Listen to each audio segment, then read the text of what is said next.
Good evening, folks. Happy Friday. Hopefully your week's gone well. I was chatting with Bobby a couple of minutes before. I wanted to make sure we hit the button to get going, but I was basically run. My entire afternoon has been just run as fast as I can. So like Bobby mentioned, it's like I got my cardio in because it's like I didn't stop, and then I just sat down. I was like, oh my God, what time is it? Do I have enough time to get everything done? It looks like I did. So for the most part, we are here more or less on time. So I'm happy about that. But hopefully things are going well for the rest of you. So how was your week on the whole, Bobby?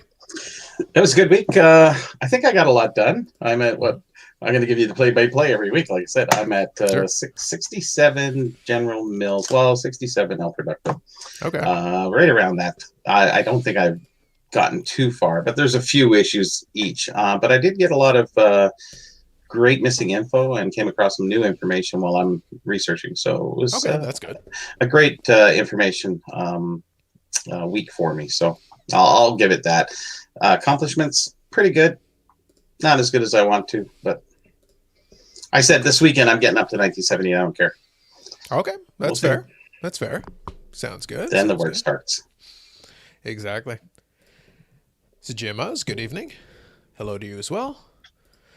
But yeah, I think it's one of those things where we are reaching the time of the year where now I was going to say things are warming up like last week it did, and then today it cooled right back down. Sure did. I think that made the running around a little bit more challenging because it was like pouring on us at different times. It was like, and it was a lot cooler. It's like it was back to sweater weather. It's like we were talking about it. It's like, okay, I don't mind too much because it took the humidity out from the beginning of the week. It kind of pushed it out a little bit. Sure. I don't need it to be super cold, but if it gives me a little bit cool, it's like, well, I don't need the heater and I don't need the air conditioner. I'm kind of in the middle. I can wear layers and it's fine. You're saving money that way. Well, it 100% does. Everything goes to the electric bill, so it does give me a bit of a break. I can't complain too much. That's right. More money for Medano.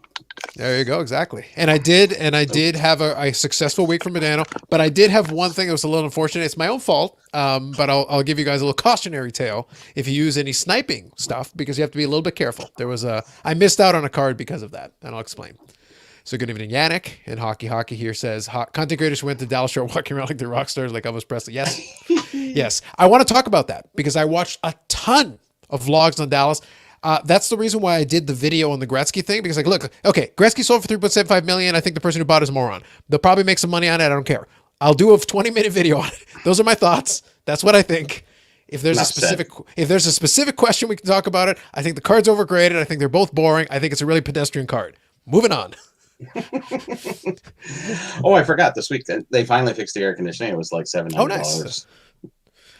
And then today's the day you don't need it. No. But there was, but I will talk about the Dallas store for sure. But one thing, I can actually share two quick things with you because, like I said, in the spirit of running around, there was a lot going on. I was back at the house helping the family out. They're getting their floors redone. I needed to move a bunch of just junk, which the good part is exercise, I suppose. So that's good. But I found something awesome because my younger brother inherited my old room. As kind of he uses as kind of his office. So he's got his room and then he uses the other room where he sits there on his computer and does whatever. He works on projects and stuff. He likes to do little things on a side table and works on that. But I thought I cleared out all my old stuff when I moved into my apartment first, and then I moved from the apartment to my condo that I've lived in the last 7 years. But there was one thing that I was looking for and I couldn't find it. And it was very frustrating to me because I was like, back in the early 2000s for a couple of months there, I was sending out these custom printed index cards. I would actually take an index card and put a really basic rudimentary little graphic in Photoshop and print it out in color and send it for through the mail. So I wanted to see if I could get anything back. And I actually had some reasonable success with a couple of different through the mail things. And I had it inside of these index cards. I put them inside of one of those index boxes. And I was like, cool, okay, great. But for the last couple of months, I've been looking through my stuff, looking through old boxes and stuff, and I'm not finding it. And I'm like, did I lose it? Because I thought I had some fun stuff in there. And I was like, what the heck? So then when I was helping my brother move stuff out of the room because they're going to redo the flooring there, I saw an index box and I was like, where did that come from? And he's like, oh, I was moving some things. I was like, give me that. So I start looking through it, and lo and behold, the index box has been located. And I went looking through it, and I was like, okay. It turns out most of the stuff in here is from 2000. I was like, okay, so it's been 21 years. It's been a while. But I had it in this box for the longest time, and I was kind of flipping through it. I was like, okay, I wonder what I've got in here.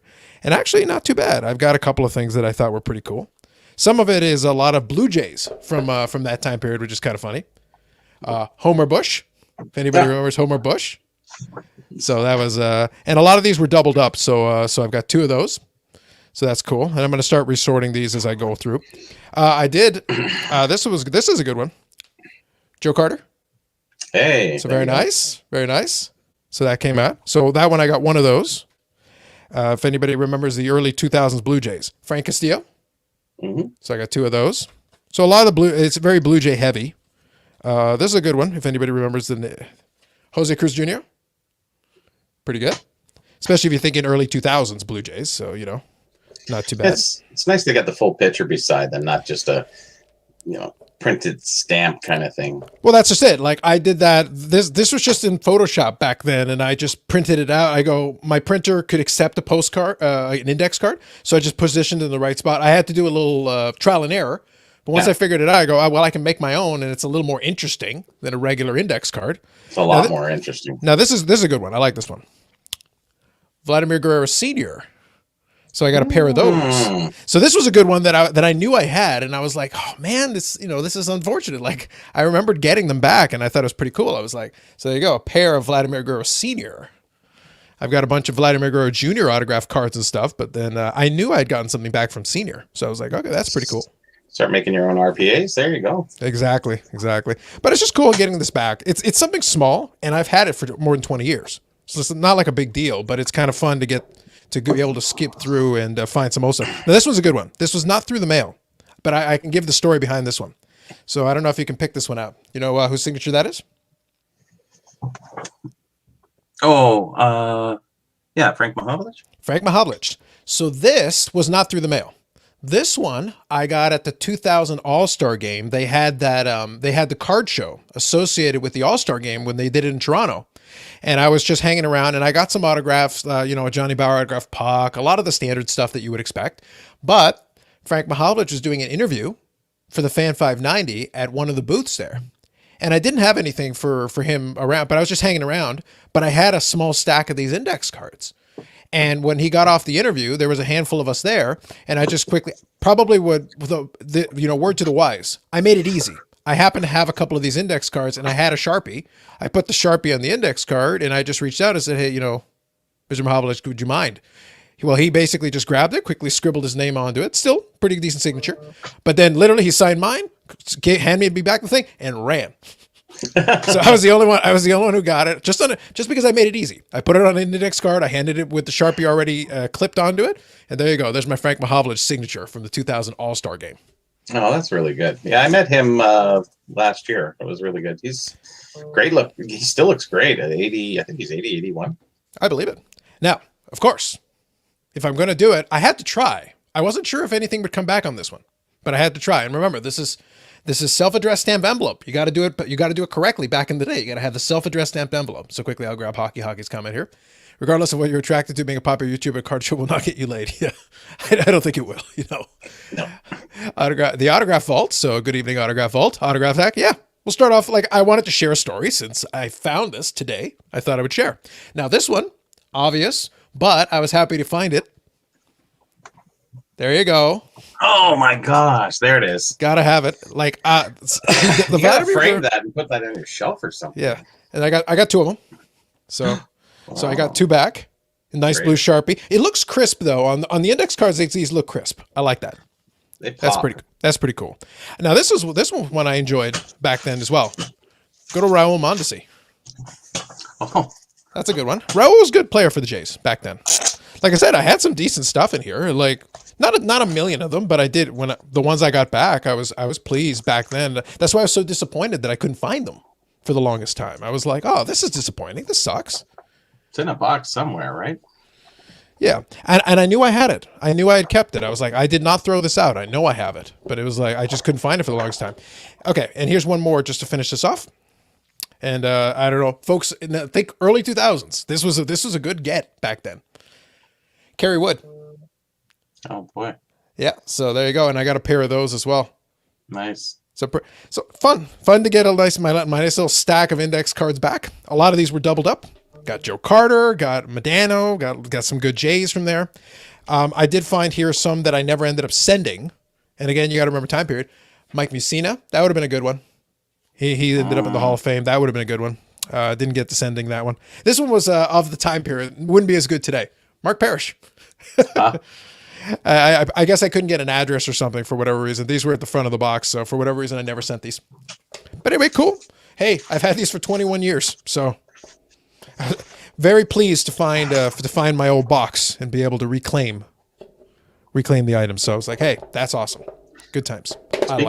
Speaking of autographs, I got my Tim Horton magazine. Okay. With very Tim Horton signature. Nice. Very good. You have to move it over a little bit. Yep. There it is. That's cool. I like that. Very nice. So there you go. We're starting off with a little autograph talk. There you go, autograph vault just for you. It was kind of a lot, which was really interesting. And then I got all these other ones from the Erie Oilers. So I got Mike Rupp.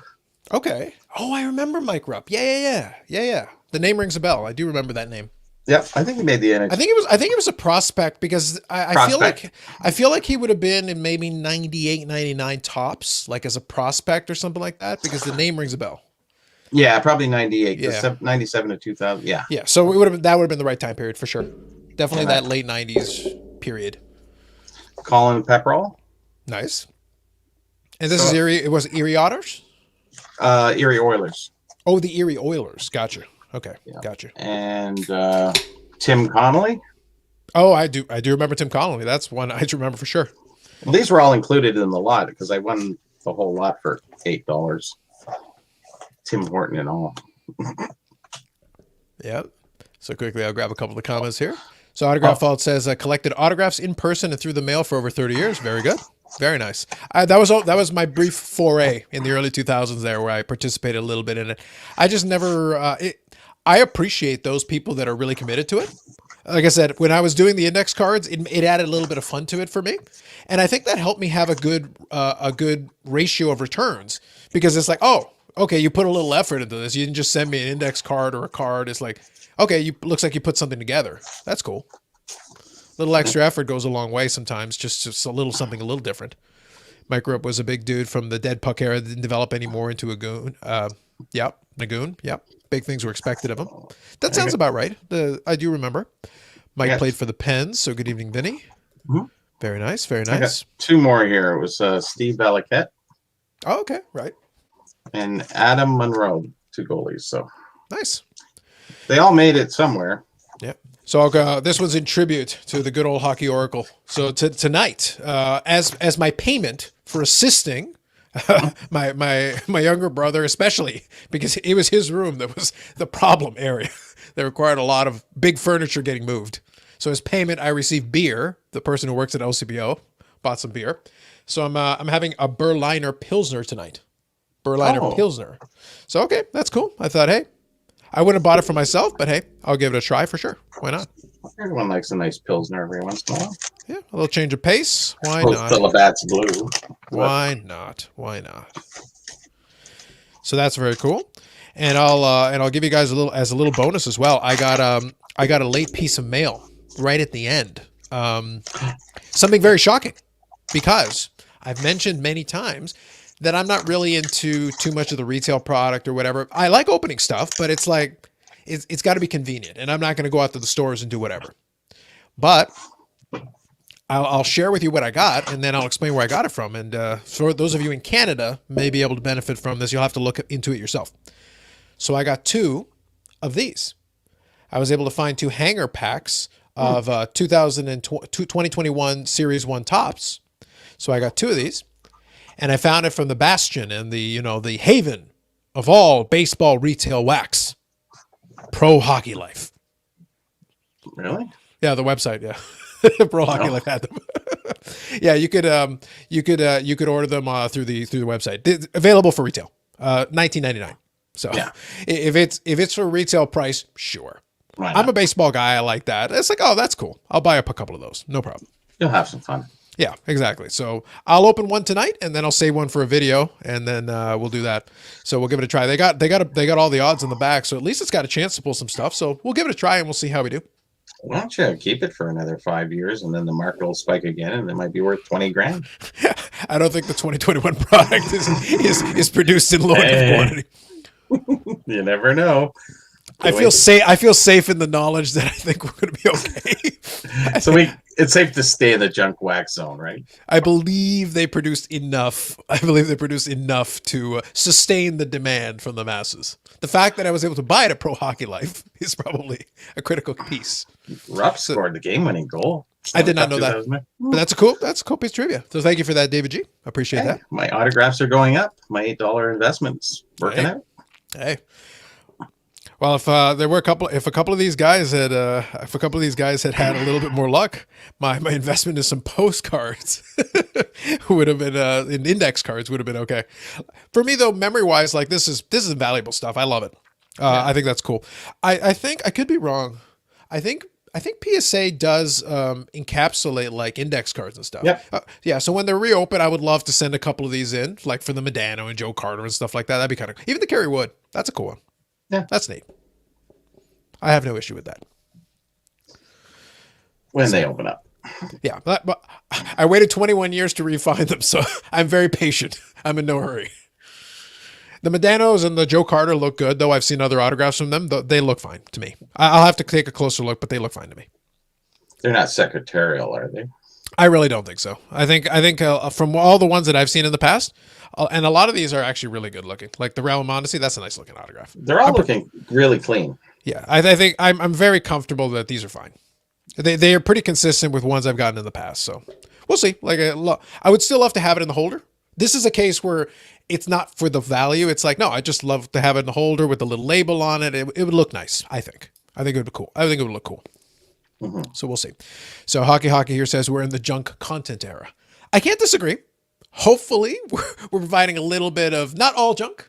We've got a few essential nutrients in the course of our content. Hopefully, I leave that to all of you to decide.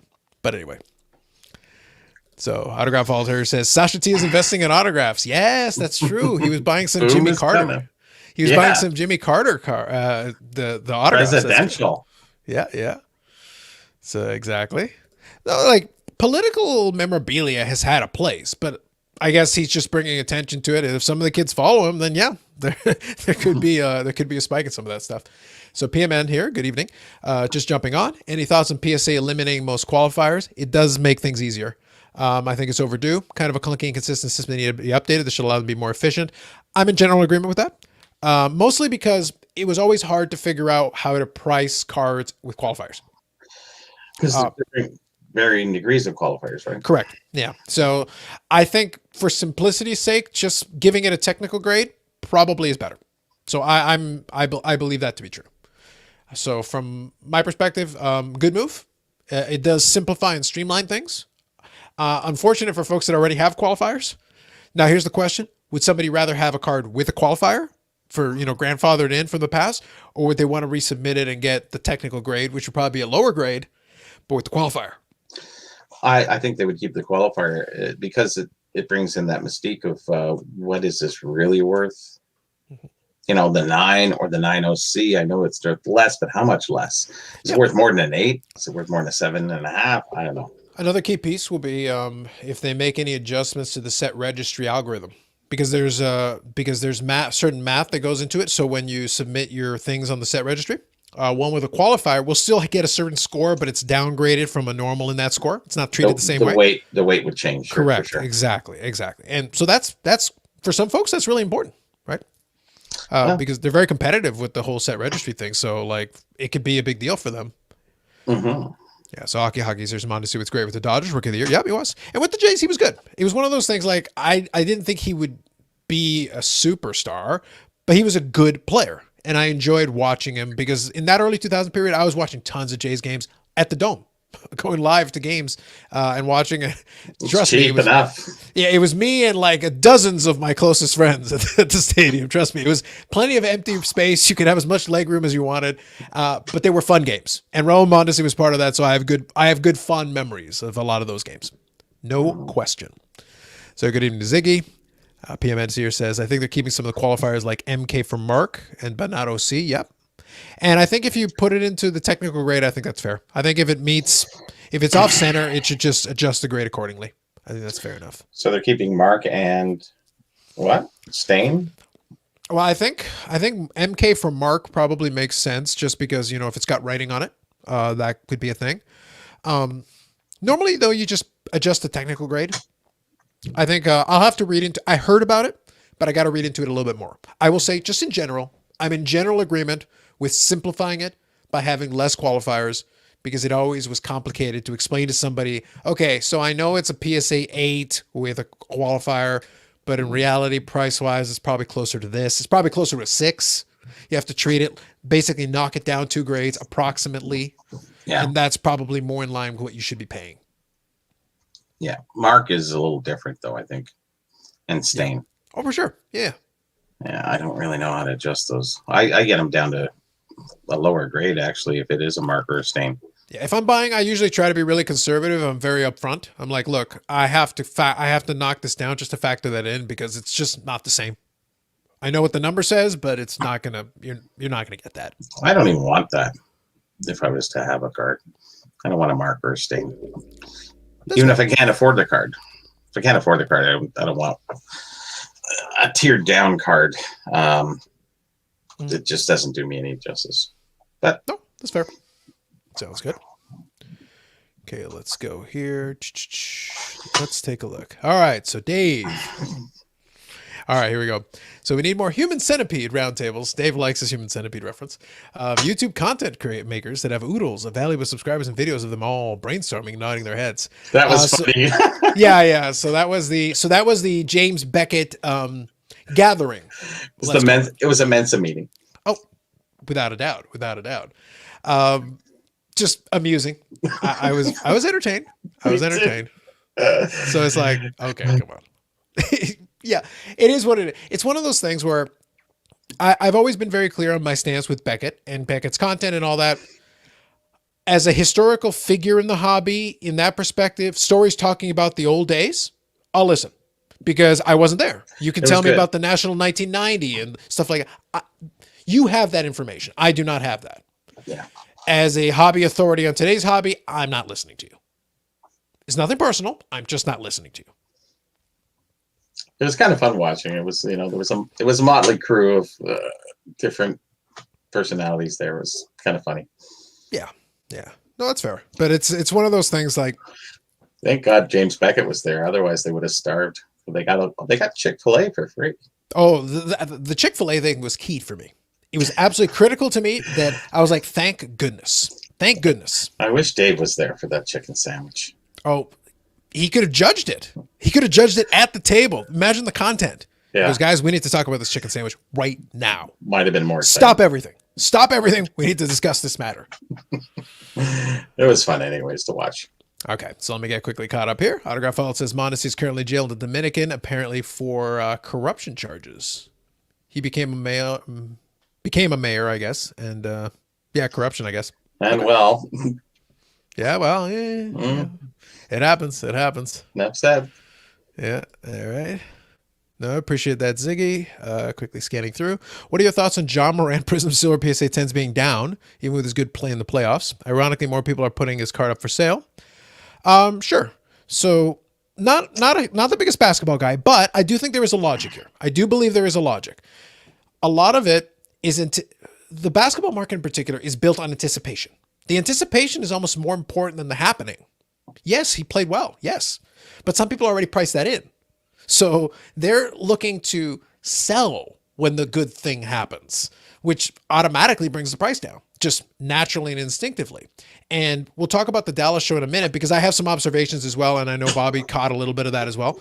But I do have some observations. Part of the reason I was watching so much of the content is because I wanted to see if there was a consistent thread, which I do feel like there was. There were certain things that came up again and again and again, regardless of who was doing it. I did like the vlog Inception, where sometimes you'd watch clips and people would be doing their footage, and then you'd see in the background this other person who was also doing footage. So you'd see this person with the camera. Like there was literally one that I watched where Comeback Card Investor and What's that Jeff other kid? Wilson were literally there at the table beside while this one's doing this vlog, and they're sitting there chatting and discussing something and then walking over and then recording their vlog. Yeah. I was like, You could hear them recording their vlog yes, through his vlog, and it was effectively, real fun. yes, effectively, really yes. Vlog inception, confirm they were all there at the same place at the same time because we saw them all there at the same time.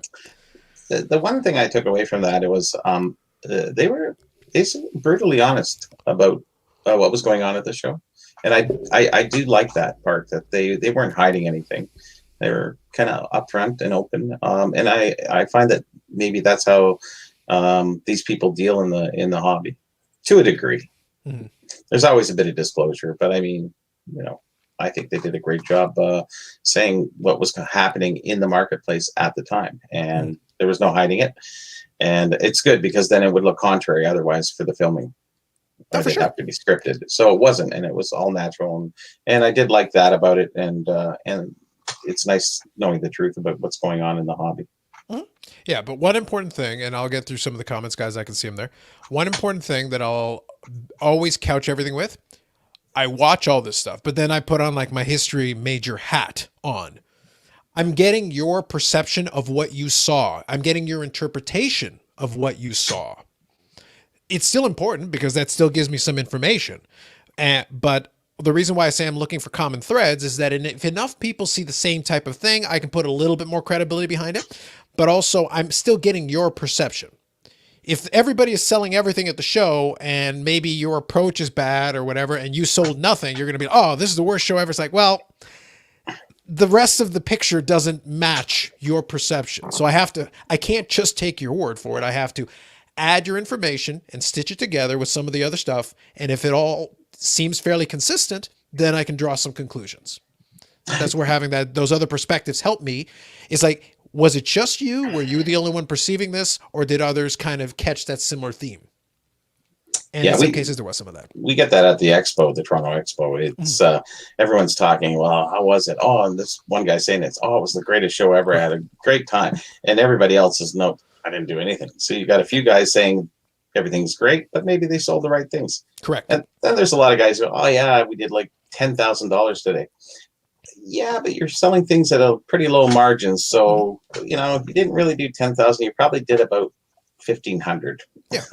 But the thing is, like, somebody could be saying something that's true for them, but they have blinders on. So like, just because your experience is X doesn't mean that's across the board.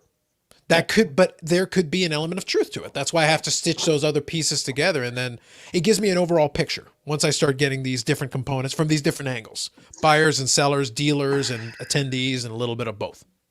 Yeah, you're right. And it is different at the expo because you have the vintage and the new. Correct. And there's always some disparity between the two. I remember one time it was all young guns. Everybody was just on young guns. It was a young gun show. I think it was just prior to COVID. A year prior to that, probably 2018, and everybody was just they didn't want it. Their guys were saying, I'm selling nothing. Everybody just wants young guns. That's when I seen the hobby kind of changing. It was really interesting around that time period. Almost getting more people getting into rookies and getting away from all these little jersey cards. They ended up in dollar bins everywhere. Yeah, for sure. So one last piece I'll touch on this one, and I'll grab Ziggy's comment as well because it's conceptually I've got some alignment with some of it as well. So let me quickly grab this one. So he says he's interviewing camera persons for his national trip. Well, good luck with that. Like I said, I'm going to be in the same vein. I'm going to be watching. I'll be paying close attention. One way or the other, I'll be observing.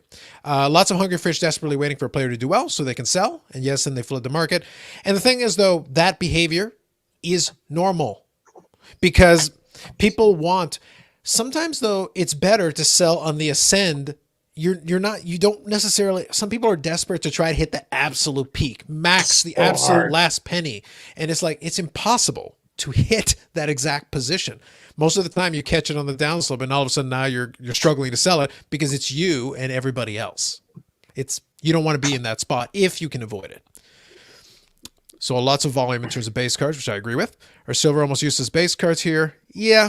There's a lot of volume in a lot of that stuff. Some of the limited stuff is not that limited. Let's just keep it at that high level.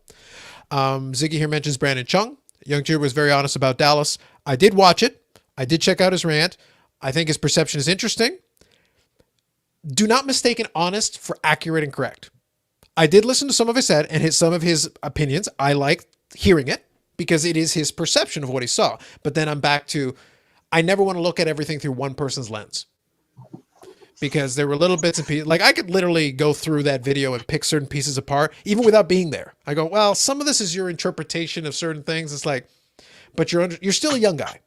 You will get more experience and you will realize like sometimes what you think you saw is not what you actually saw. And if you weren't personally involved in it, you might want to not overinterpret, but some of it, but his perceptions are still valid because this is what you felt you saw.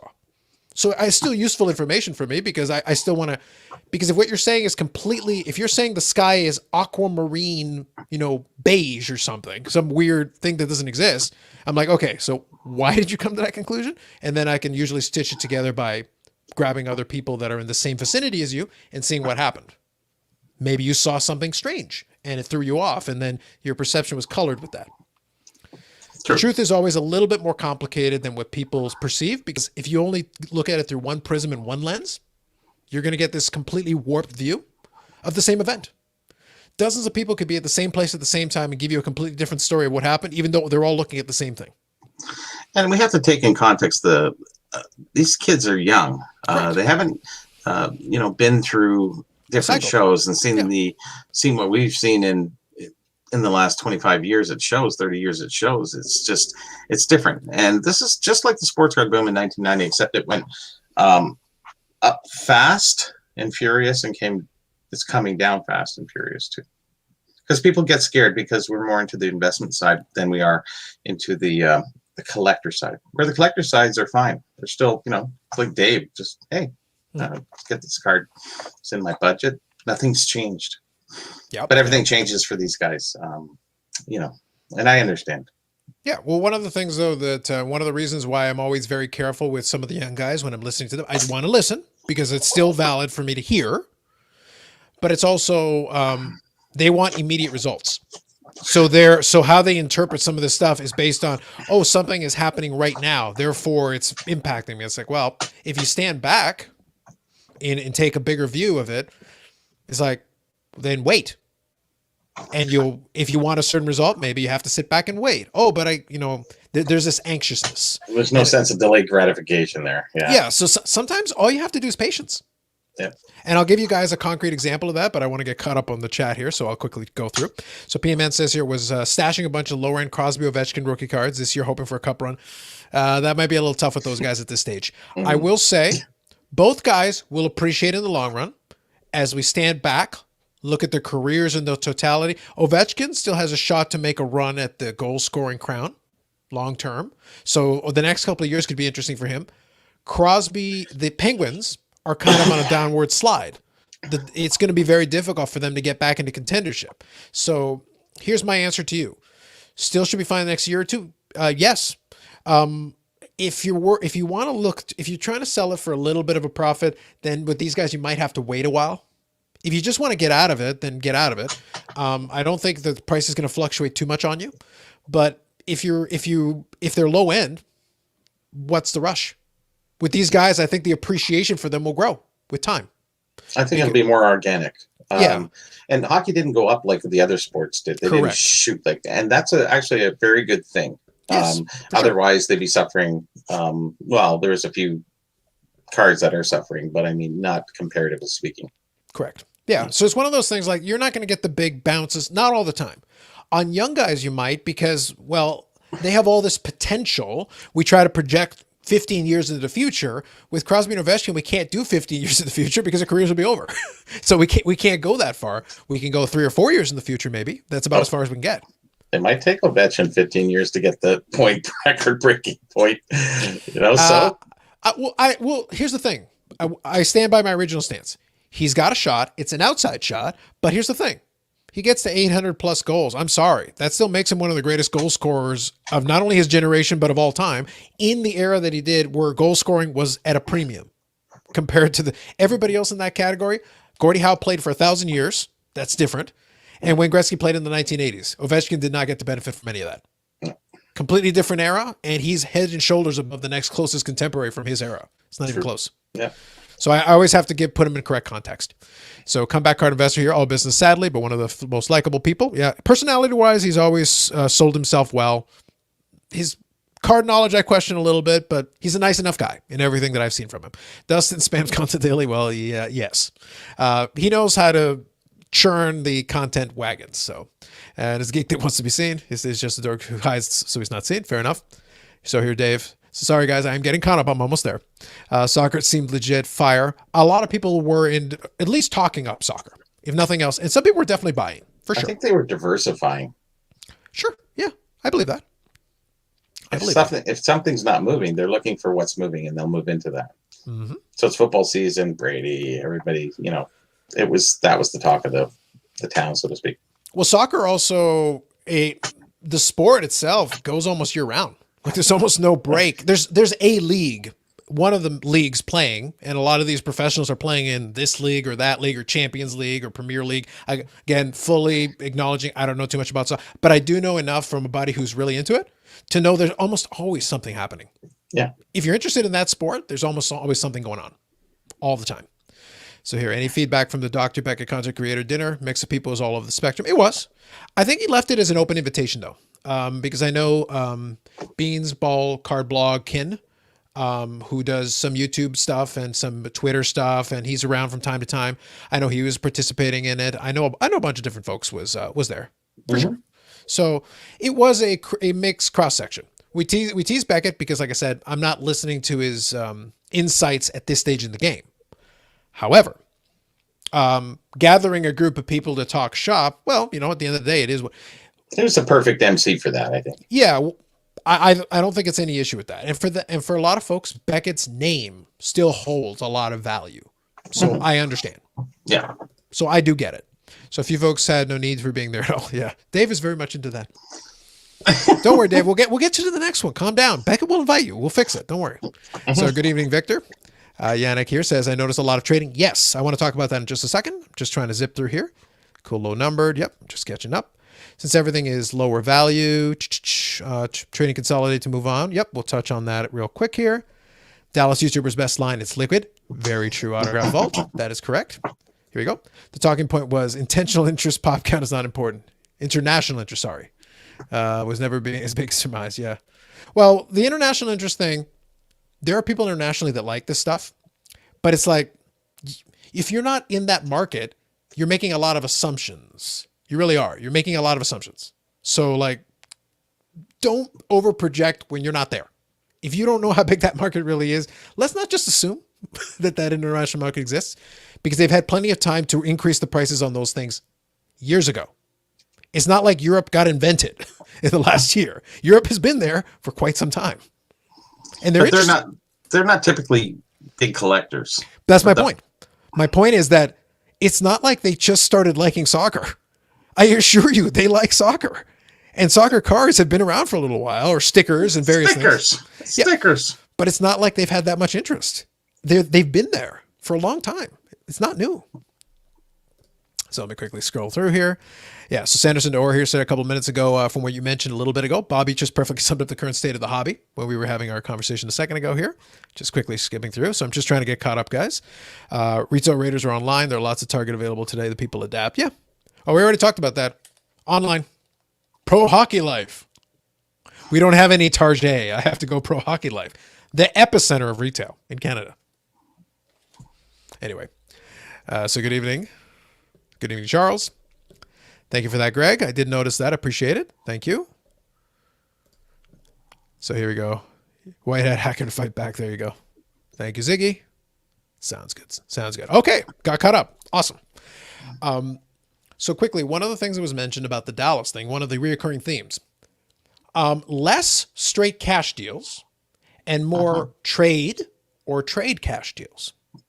Yes. And I watched an interview. I have to think back and see if I can remember it, but they gave a really good synopsis, and I agreed with the general sentiment behind the idea. When the market is shifting downward, people don't want to commit cash. They don't want to necessarily be like, okay, because it could still shift downward, but doing trade gives you a little bit of insulation, because if the stuff I'm trading you is also shifting down, and this potentially is shifting down, it gives me a little bit of room.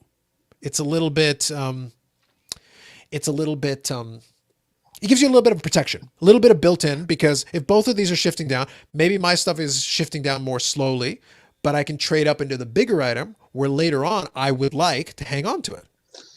Yeah, it's kind of bringing it more laterally than just down. Yeah, exactly. So you can kind of shuffle over and see how that's doing over there, and without committing additional cash, because you may want to hold on to your cash for a little bit. Or if you are going to buy, you're going to try to buy for a discount. Well, the sellers are on the opposite end of that spectrum. We're like, I have this much into it, so if I accept this much cash, I've just lost. Whereas maybe I accept a trade, but the trade is also depreciated. If the market turns back upward, then the items I traded for will also appreciate accordingly, most likely. So it gives you a little bit of control, something where what you're getting in return has the possibility of rebounding. Whereas if I go low in terms of cash, well, I've lost out on the difference. There's no coming back from it. There's a few cash poor people there. You can see they're selling and losing a lot, and they just don't want to sit on them, or maybe they can't afford to. Correct. So they're leveraged too hard on cards. No, for sure. But that's the reality, is that I understood why people were doing it, and I also understood why some people were frustrated with it, because they probably came in thinking, because one of the things you also saw, one of the reoccurring themes, you had a lot of folks that were sitting there that all of a sudden comps didn't matter anymore, because they were like, look, it's like, oh, but the comp is this, it's 20% lower than it was, a month and a half ago. It's like they didn't want to talk about comps. Yeah. It's like, I can't take that. Like I paid it at the higher price. So, I'll consider a trade where then I'm getting something else in return that potentially I can flip over, because a lot of the deals, really what they were doing is just trade into this card, then either sell this card or flip into this other group of cards, flip into this other group of cards, flip into this other group of cards. I'd be curious to see how many of them actually left with more cash than when they started. I'm sure a few did, but I feel like a lot of them had to keep doing consistent flipping of different cards. A lot of these same cards kind of circulated the room. Oh, yeah. They went from table to table over the course of the days, trade nights, and all that stuff. I bet you the same cards circulated the room several times. No doubt. Some came in, some came out, but a lot of it just rotated around the room. And if you go, isn't that the same card from Friday? Yes, it is. Now it's over there. And then by Sunday, it'll be over there. And then back to the same table. Back to the same table. Exactly. So Hockey here says trade videos aren't exciting. Yeah, it's not as interesting visually as seeing a stack of cash being moved around. But if they wanted to get any business done, that's kind of what you had to do. So taking a look at this. Subtle, Dave. Subtle. Yeah. Taking a look from the outside in, I guess. Sure. What I'm seeing is the collector base is almost non-existent. It's just moving and shaking, movers and shakers. That's it. Trying to offset something. I didn't see anybody really collecting for collecting's sake. Now, here's an important thing, though. Remember what we talked about earlier. We're only seeing the vlogs through the eyes of the attendees who are content creators and dealers. Understood. So, like, what are you going to show? Like, somebody comes in and wants to buy, I don't know, a Brady Anderson card. Somebody happens to have it on the table for $5. They hand them $5. They take the card and walk away. They're not showing that on the vlog. No, there was a few vlogs that where the guys had a table. Sure, yeah. And they were showing all the stuff coming in and what people were doing. Yeah. And they're just going, I'm into this, I'm into that now, and I'm just shifting around, juggling around. Your star is your star, or your player is your player. It was just it's a different way of collecting cards in today's world. Mm-hmm. That's for sure.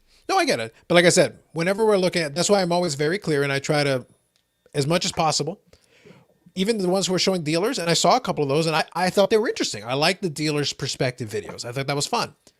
We're seeing a couple of minutes out of hours. Like, even if the video is 20 minutes, 30 minutes, it's like, we don't count all that time where you're just sitting there making small talk. People are tire kicking. You're not seeing that. You're seeing when somebody's at least showing some interest. There's a little bit of back and forth. That's what you're seeing. That's what you're seeing. But 99% of what happened in little transactions, small stuff, not thousands of dollars, exciting stuff. 99% of the transactions in that room didn't make it onto anybody's vlog. They didn't. Or anybody's social media. They did not show it. Oh, certainly. Yeah. Which is understandable. When and if we have our next expo, some people are going to come with their cameras and their stuff. I will do that same, but I'm not going to sit there like staring at everything for hours and hours and hours. Like just, you're going to show highlights. Everybody will be videoing at the next expo if it happens in the fall, which it's kind of looking okay. It's possible. I think the likelihood better than it was. The likelihood is a lot higher than it was not that long ago. So yes. He could very well be laying the groundwork. So I'll quickly read Ziggy's comment here. Did you see the dude by the Lillard Auto for out of 25 for 3,900? Ziggy, correct me if I'm wrong. I feel like wasn't that Slab Talk? I think I saw the specific one he's referring to because it was a Damian Lillard autograph. And it was this long protracted negotiation that I think only moved the price like $100. Like he's basically outlining here. I'm like, that's a lot of work for $100, dude. Just buy the damn card.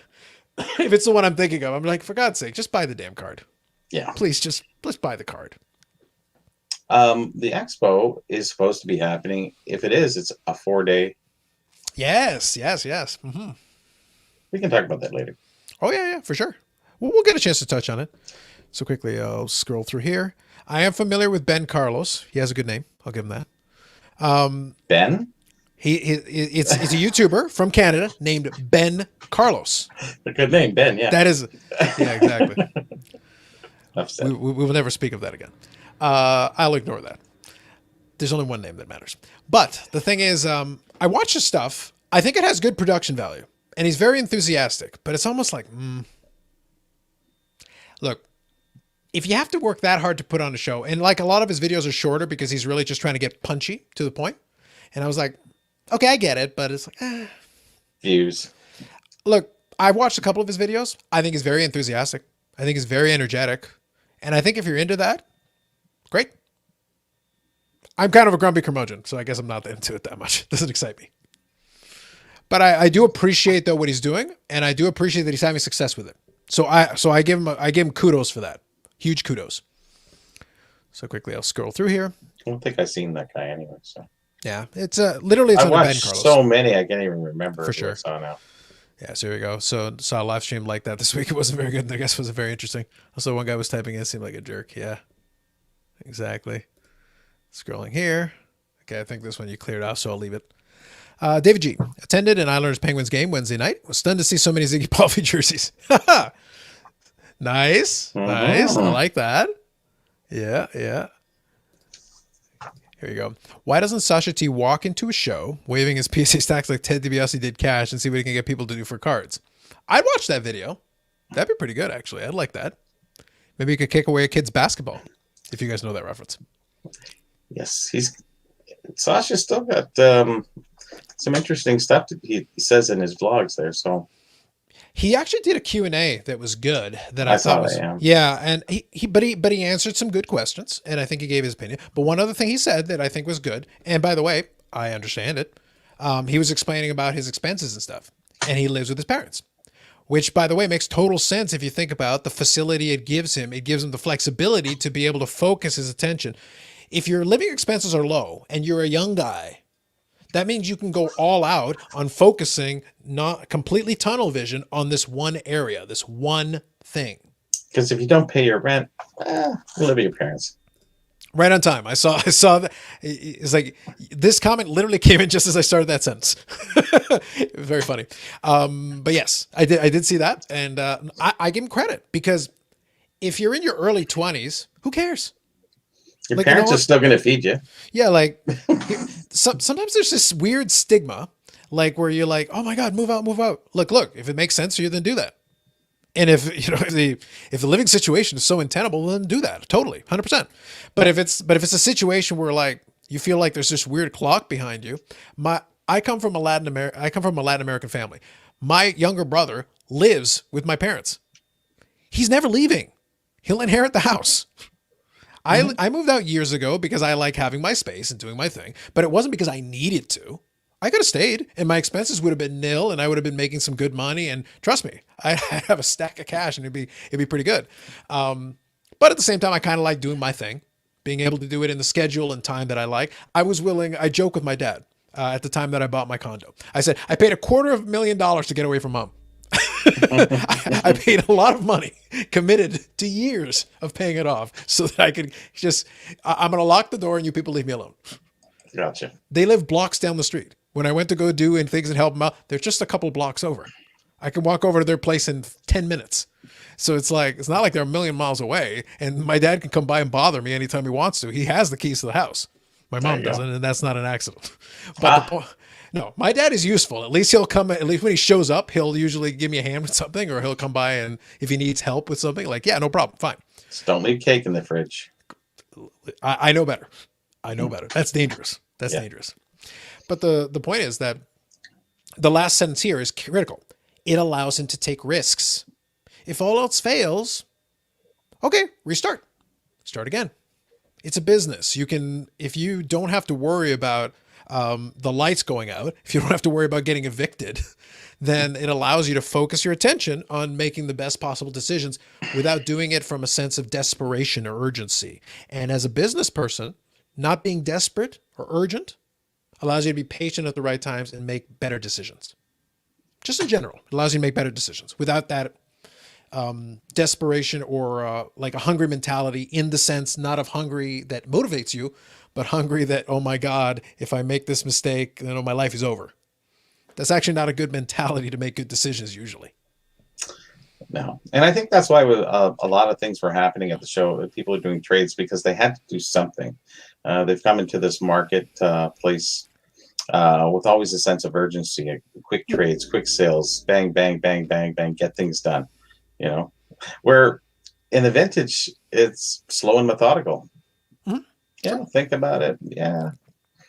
Check the room first. But there it's just bang, bang, bang. But actually now it's slowed down a little bit and people are thinking more.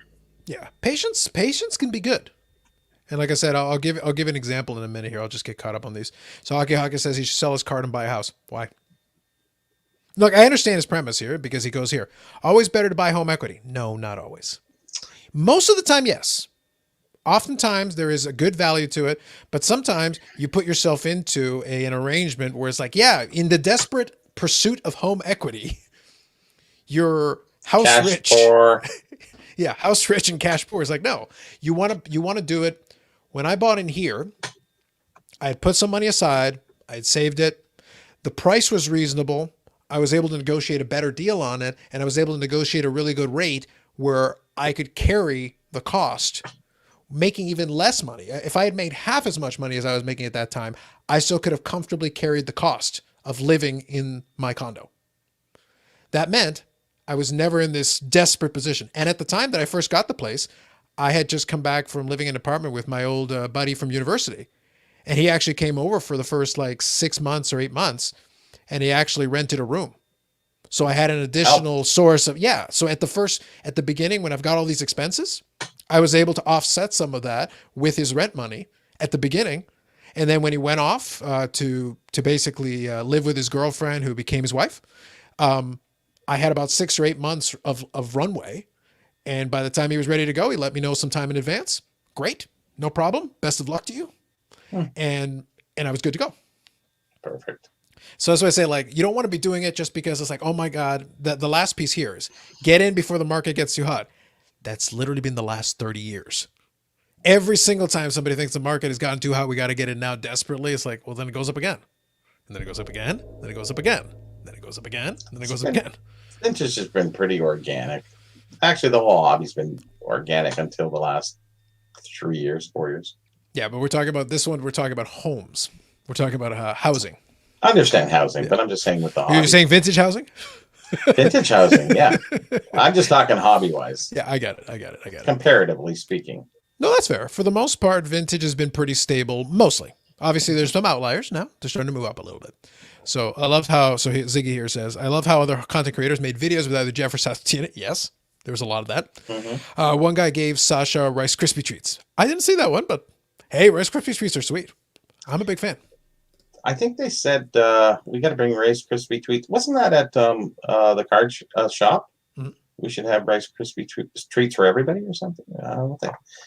keep bringing people back. Wasn't that at Burbank Cards or something? Oh, that could, well, I could see Burbank doing something like that. Sure. Yeah, I think they gave him something. He said, Gave him Rice Krispie treats. I don't know. Listen, man. Listen, man. If they got Rice Krispie treats, I'm heading out to Burbank. I don't know whatever sausage was eating there, but he was eating with his mouth open, and I could hear the. And that's a pet peeve of mine. So there you go. Oh, I just turned it off. Listen, I'm not going to knock it. I get it. I do. It is. It's my thing. Yeah. So BMN says, Sasha has no perspective or knowledge of sports. He basically asked dealers, tell me about the Soto and Acuna I keep hearing about. Aren't they kind of like the next Kobe and Shaq of baseball? I know, I can tell you, I haven't watched enough of his vlogs. He is not super knowledgeable outside of basketball. That's not really his thing. However, I will counter by saying one thing. You don't need to be.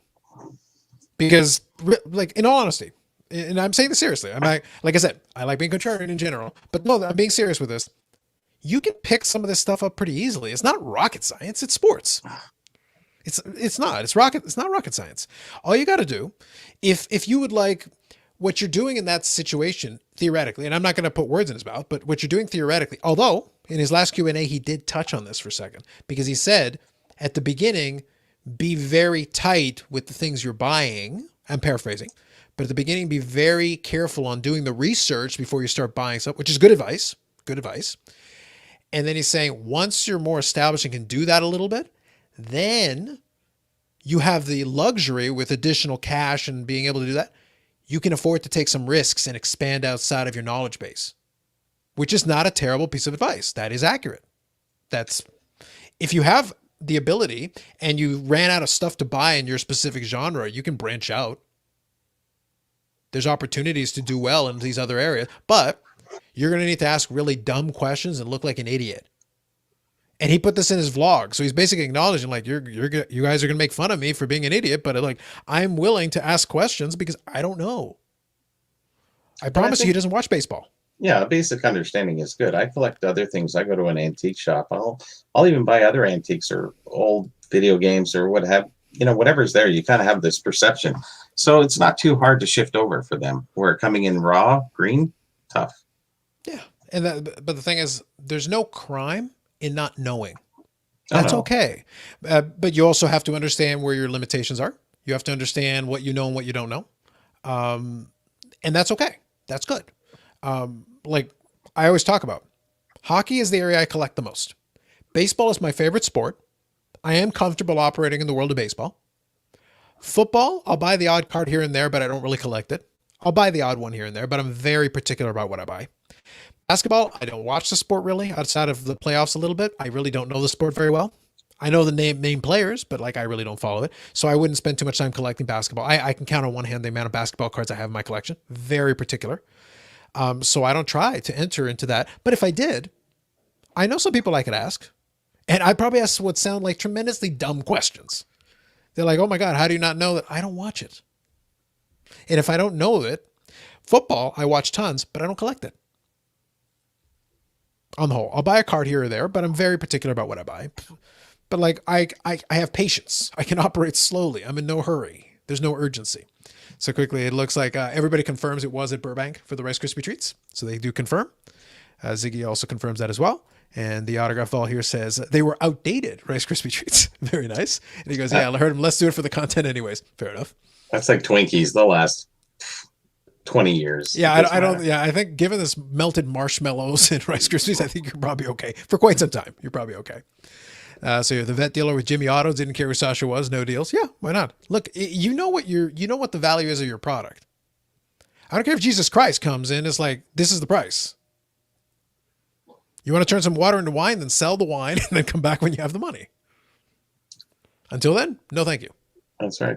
And don't say Jesus.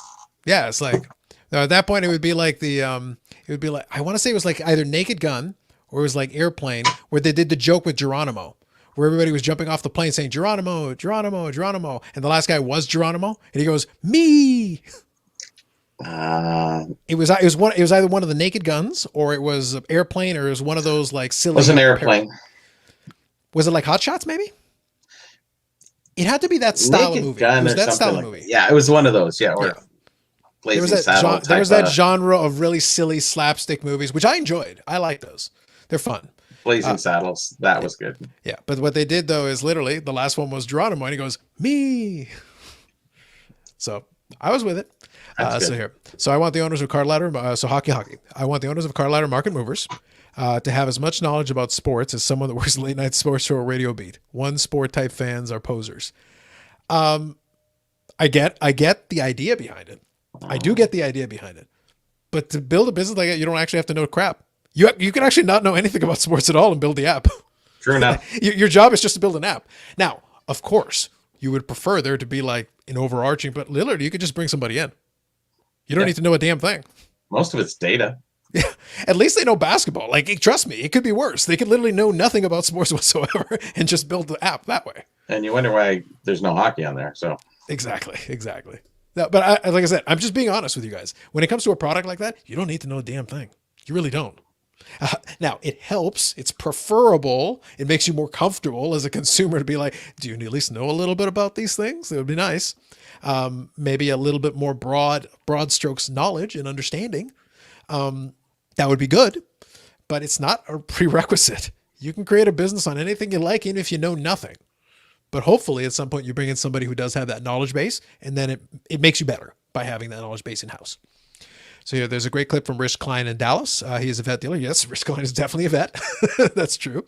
He says, real dealers don't have PCs. They're in the business to sell cards. If you're a purebred dealer, yes. I do think you need to be able to focus on not necessarily carrying stuff that you would want to hang on to. So I do agree with that concept. yeah, but they always have enough cards that they have probably a better PC than anybody. Sure. Yeah, for sure. So PMN's here. What is the current estimated value on the big Pokemon cards Sasha bought? I think it's in the 200s, I believe. 180 was the last comp. They think they maybe said something like that. I know one of them sold at auction for 240 not that long ago, because we talked about it, I think either last week or the week before. It was like 240. I think even Sasha said, or somebody who was with Sasha said, so what was the last one? 180 it went for. Mm-hmm. So, and him being honest about it, that's fine. I still never said that it was going to go to $1 million, but hey, maybe 10 years down the road. I don't know. I do think I still believe that that Pokemon, because like I said, I don't think the actual nostalgia crowd for that has hit yet. I don't think like mathematically they haven't gotten there. I think when the kids who were actual kids in 99, when the Pokemon cards came out, I think when they're of age and when they have the money, they're running their own businesses or whatever, then there's going to be a renewed possibility to get it into that stratosphere. But then the pop report will be so large at that time. It'll be just my feeling. It's one of those things. I think you're chasing the white rabbit. Well, you got to remember though, and I think we talked about this, because it's a holo, it scratches super easily.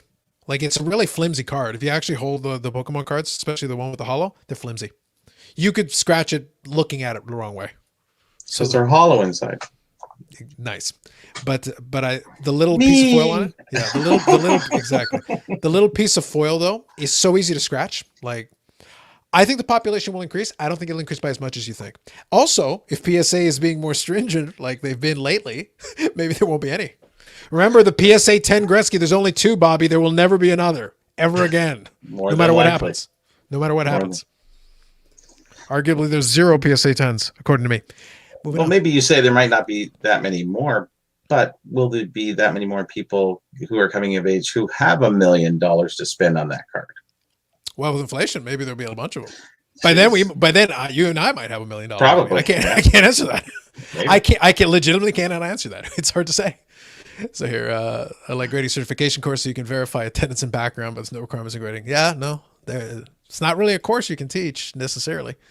And also, the companies would never work together on a course because it's like, well, why am I helping you? Yeah. Yeah, right. Like, I'm going to hire my own people. I will train them, and then they'll work for me. Are we going to get a union? Heaven forbid. Not, good luck with that. So here we go. The Carter seller was an old school high-end presidential autograph dealer. Yep. Didn't care the line Sasha fed. Yeah. But the thing is, that's okay. As a dealer, he should hold the line. It's his product. It doesn't matter. Because why should you give Sasha a deal or anybody a deal for that matter? It's just you pay what you pay. This is the product. This is my price. I'm holding the line.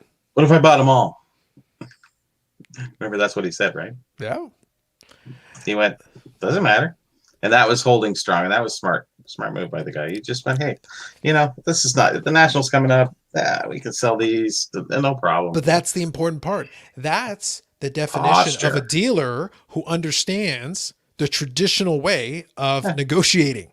Yeah. Because that was the classic way of negotiating. Like the cards are being held by me, figuratively speaking. I'm holding the cards close to the vest. I'm not giving up this information, or I'm not giving you any more information than what I have to. I'm not giving you any extra. And I'm also not going to tell you how much I have into it. I'm not revealing all my sources. Like, no, this is the price. This is what I would like to offer. I'm holding the line on this price, which is perfectly legitimate. Perfectly legitimate. It was good posturing. Correct. Now, is Jimmy Carter's autograph going to go up? Why is Sasha buying that? That's a tough call. Yeah. Okay, hold on. Sorry, let me read this one fully. Anybody got an answer for that, though? Yeah. Yeah, well, let's be fair, though. I think Jimmy Carter's still alive, right? Yeah. Yeah, when he passes away, it'll go up. We know this. Whatever. I don't know. Like, I don't think we have a set percentage, but we know it will go up. Like, we know. In the immediate aftermath, it will. 100%. Yeah. Short-term stuff. If you just want to sell it at that point, then so be it. Yeah, I guess. So here, what happened to the value of the stuff? Sasha traded for the Pokemon. Did it hold or go up to? It was a trade, not cash. Yes. Yeah, that's what happened. But I assume it went down. I assume it went down as well. Like, because I don't remember the specific items in it, but I promise you it went down because I think there was a LeBron Chrome in there, which went down. Like, my point though is what I said earlier about the trade thing. If the other side of the deal went down too, you didn't really lose that much, relatively speaking, right? Mm-hmm. You guys put in these valuations on paper, but if you're trading cardboard, if your cardboard goes down and my cardboard goes down, then our relative basis is about the same. Sure. Is it me freezing up a little bit or you? Seems to be okay. Although I have seen the little indicator there a couple of times, so we'll have to see. Keep an eye on it. You guys let us know if you're having any issues with the picture. Let us know. Because you're freezing up, so I don't know if it's you or me. So no idea. You guys will have to let us know, and let us know if the audio is okay as well. So quickly here, PMN says it can go both ways. Understanding the collector mindset, which can only be achieved by collecting oneself, can help the dealers immensely. Yeah, but a lot of dealers started off though as collectors. It depends on like your background. Some of them started off, so at least they do understand that. So here, you almost have to start out that way. Usually it helps a lot. It helps a lot. It's hard to just walk in that business and go, all right, let's sell what? Without any knowledge, it's going to be very tricky. Hockey here says, yep, just talking to Ziggy. Carlotta mostly only cares about basketball. Yep. Not a big fan of Jeff Wilson. How big is the database for Card Hedger? Okay, so you guys are chatting about that. Cool. PMN says, I really think the niche card markets, think F1, Marvel, tennis, Pokemon, have 1 month of hype and recede. Pokemon, no, just because of what I said before. There's a generation of kids who actually are going to grow up with money, who are going to collect some of that first edition Pokemon. F1, nobody cared about F1 before, but sure. Marvel, it's not that no one cares. It's that they printed a lot of it. It's not rare. They just didn't grade a lot of it because it wasn't worth anything. Now that it's worth something, they're going to grade a bunch of it and it won't be worth a lot. Tennis, I don't know who was clamoring for tennis before. I think they just ran out of stuff to do. Yeah. It's going to be a water polo and so this one's specifically talking about the Pokemon. I like I said, PMN, I would take that bet. I think he'll be fine. I think we'll get out of it with a profit. That's just my opinion. Okay, so it was Hot Shots Part 2. Hot Shot. Nice. Which fits right in that category. That's perfect. Yep. Hype has gone with Serena Williams. I don't remember when there was hype. The thing is, Serena's had a great career, but at the same time, she's been around a long time. Quite 20 years over. Yeah. She started young, but she also hung in there a very long time for tennis terms. She's done great. But she's an amazing player, yeah. Who needs the cards? Like, you didn't care about them before. It's not like those cards came out yesterday. They've been around. I think everybody was there's that time when everything was just going crazy, and if they were looking for what's next. Now there's no what's next. It's sort of, well, let's shift over and see how this is working now. Right. Well, remember when the prices were going up on everything, people were looking for something that hadn't already gone up. Yeah. It didn't matter what it was. It was just something. But by default, that made it go up. Correct. And that's sort of a false sense of market. It's like the stock market. People will hear something and they go buy the stock and they're just hedging their bets on whether it's going to go up or not. They're just, it's the goat following herd of people that are just kind of walking around. They're not doing it based on anything. They're just kind of, it's where the hype is directed. So it's hard to really collect. I don't even think they're collecting. They're just, what we're really talking about here is investors trading. Yeah, for sure. So here, so it's a business show. There you go. It is what it's it is. Morphed. PMN here says baseball, football, and basketball have much longer durable track record. Okay, so two things. I understand where he's coming from on this, but like baseball's been since the 1860s. Baseball could literally no longer be sellable. Everyone could decide they don't care about baseball cards anymore, and it'll have a longer track record than all these things. Basketball has only really mattered as a card since like 20 minutes ago. Like in the last couple of years, basketball has really like exploded and taken off. But remember, the reason 86 Fleer is a rookie card for so many players who were playing in the early part of the 80s because no one cared. No one cared. And when 86 Fleer came out, no one cared. Not one living soul. There was like one guy who bought a box once somewhere. And now it's like, obviously it's an iconic set. It's got the Jordan rookie and all this stuff. It's like, yeah. But like no one cared about football. Football built up and it's got, but here's the thing. As these sports go along, and what I've said a million times, you can be a fan of the sport and not care about the cards. What law says if you're a fan of the sport, you have to collect the cards? We're in this world where we're accustomed to like, oh, obviously, if you're a fan, you collect these cards and maybe you have the nostalgia. There's a bunch of these kids that are growing up without the cards. They're not going to collect. So maybe none of these things will have a long track record at a certain point. We'll have to see. Your mileage may vary. We will continue to observe. Yeah. So Yannick here says, and I'm just trying to get caught up because now you guys are really active with the chat. I've been very impressed. I've been trying to get caught up. Okay. So Yannick here says, can't remember his YouTube channel, but it's nothing new here. Have you guys seen the kid who's selling the gem stickers approving the eye appeal? So I think here he's referring to the Mike Becker authentication, if that's the one he's talking about. I think so. Yeah. I did talk about that. A lot of people think about this one, so I'll quickly touch on it. So Ziggy mentions it here. Quickly touch on this one. Autograph Vault says Jimmy Carter's arguably the most common U.S. president autographs. I have no doubt. He's done tons of book signings at it, so he's not a huge investment even when he passes away. That should be true. We'll see. I have no idea. It's really hard to say. The Autograph Vault. No, I totally understand. But there's a lot of them that are super common. There's a lot of things that are super common that have appreciated for no discernible reason because they're super common. And a lot more haven't. Correct. So here we go. I heard the pitch on the grader stickers and thought two things. This is terrible. It's going to make a lot of money. Okay, let me quickly touch on the grader thing. In sports cards, it's going to be very tricky to pull off, but I did a video where I talked about that explicit thing. It is on the channel. It is talking about Mike Baker Authenticated. And I explained the comparable to the coin market because the coin market did this 10 years ago. And by the way, they've done it successfully. It still exists. And the items that get those stickers have a premium. And I'll tell you why. The reason why is because in that market, they established that even with graded coins in this case, there is an eye appeal element to it. And people, when they're looking at buying something online, this isn't in person. I'm talking about online. And online matters because we're talking about eBay and things like this, whatever. Sight unseen, even if I show you a nice image, you're only getting a certain sense of it. What most of the time that sticker is saying to you is this is high end for the grade. They're basically giving their own opinion, not on whether the thing is undergraded, overgraded, or whatever. They're saying, based on the parameters that this grade usually has, this is on the high end of that. Well, the ones in coins that are high end for the grade, people actually pay a premium for that because they care. Now, mind you, this is coins. They care about eye appeal. They care about what's in the holder as much, if not more, than what's on the label.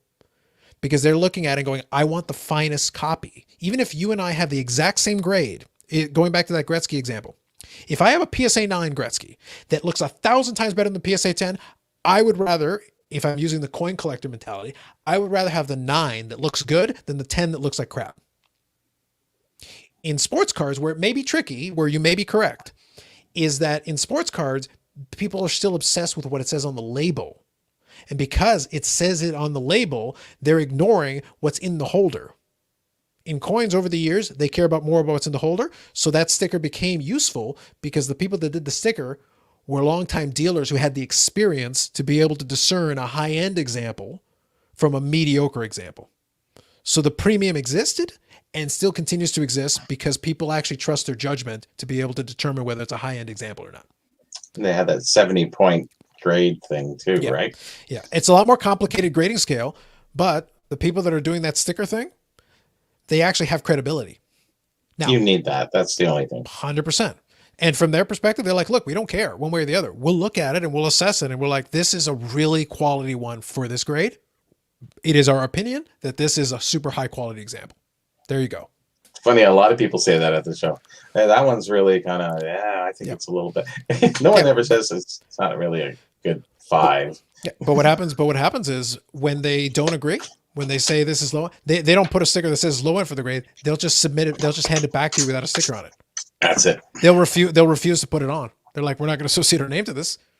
It's fine. There you go. Good luck. You still have to pay for it, but they won't put the sticker on it because their reputation, again, they've had a 10-year track record. Yeah. So their reputation has been established over time. That's why the premium exists. Yep. Mike Baker doesn't have that yet. And if he never gets it, then it won't matter. But if he does, then he does. So quickly, I'll touch on this one here. Do you see how the Ultimate Warrior Guard is getting a bump with the recent documentaries? The 2 documentaries are a mixed bag, though. The A&E one is super complimentary, and the Dark Side of the Ring is a little less so. A little less so. Although they didn't go as hard as I wanted them to. I was like, Ultimate Warrior is kind of a shitbag. He's kind of a piece of garbage. I don't care how nice his family is. I don't care how nicely his kids speak of them. I would hope they like him. I would hope. Trust me, there's a lot of people who have a lot of bad things to say about the Ultimate Warrior. He's kind of a dirtbag.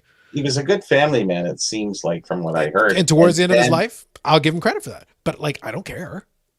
Good for him. I'm just saying. That's the only thing I got from that. Otherwise, he was kind of a loner, a weird dude who's just whatever. Yeah, I did would his say own thing.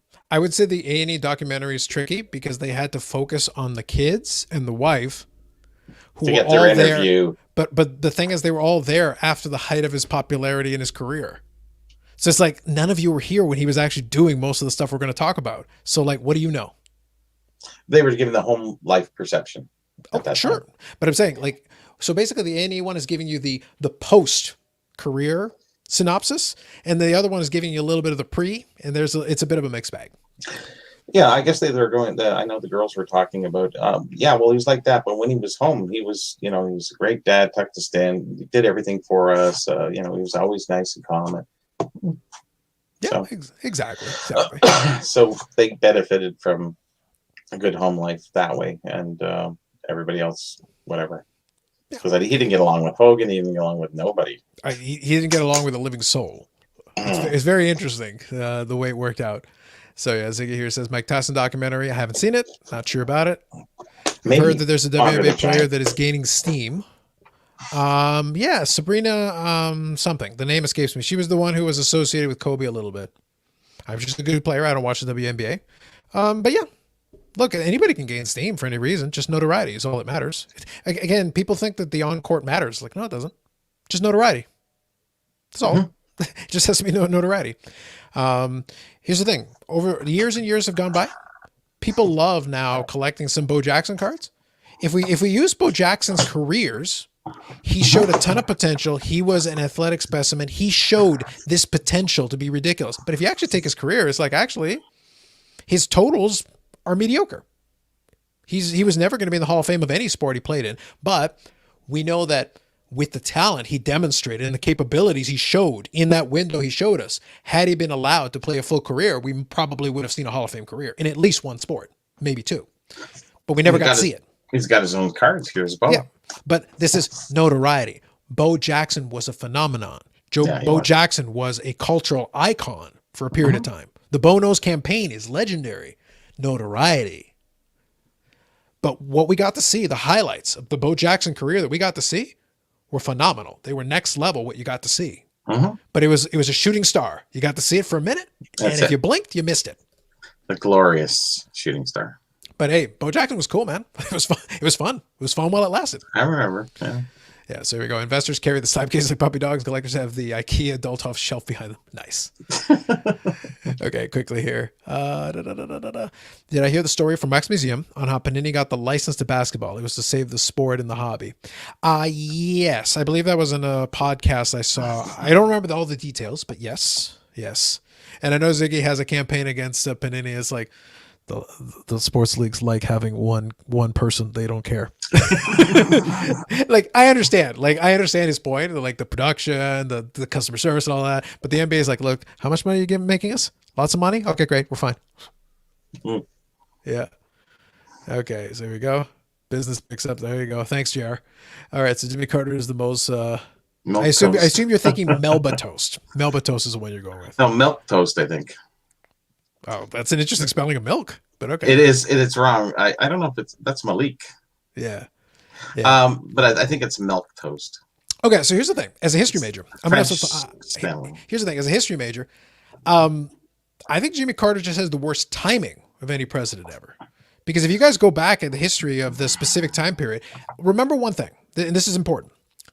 Whenever we're talking about economics with a president, no president in the history of anything has ever effectively, unless it's like a crash thing where it just happened in the moment and you completely reworked the entire economy inside out of emergency necessity. And even then, most of the time when you do something really dramatic, an economy doesn't flip on a dime. An economy adjusts, you have to make certain adjustments, and there's a delayed reaction. Quick reason for why I say this. Jimmy Carter came right after the end of the Richard Nixon and Gerald Ford for like 5 minutes after Nixon had to resign. The conditions were already in place during the end of the Nixon administration that then bled over into the Jimmy Carter administration. Because don't forget, there's a carryover. They win the presidency, but they don't start for a couple of months. There's a delay. There's a time delay. So anything that happened already, you're about to eat it. Whatever's about to happen, as soon as you walk in, you're like, oh, by the way, this is the situation. Good luck to you. So when you had this hype, the inflation and the oil shocks and all this, 100% true. What happened? Paul Volcker, the chairman of the Federal Reserve at the time, said, we're going to have to jack up these interest rates to a level you've never seen. So he did it. But here's the problem. And by the way, it worked. But here's the problem. Politically, you're dead. The second you do that, interest rates are through the roof. Everything costs more to borrow money. You will get assassinated. Well, that's what happened. But here's the thing. We get our good friend here, Ronald Reagan. Ronald Reagan might have been senile when he started. He might have actually had his brain removed before he even started. Ronald Reagan didn't do a damn thing. He showed up and he goes, oh, the economy's improving. Not because of you.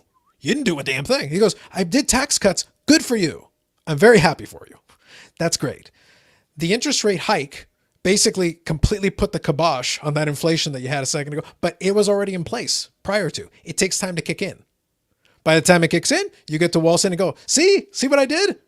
You didn't do a damn thing, man. You just showed up. It was already in place. It takes time. There's a delayed reaction for it to kick in.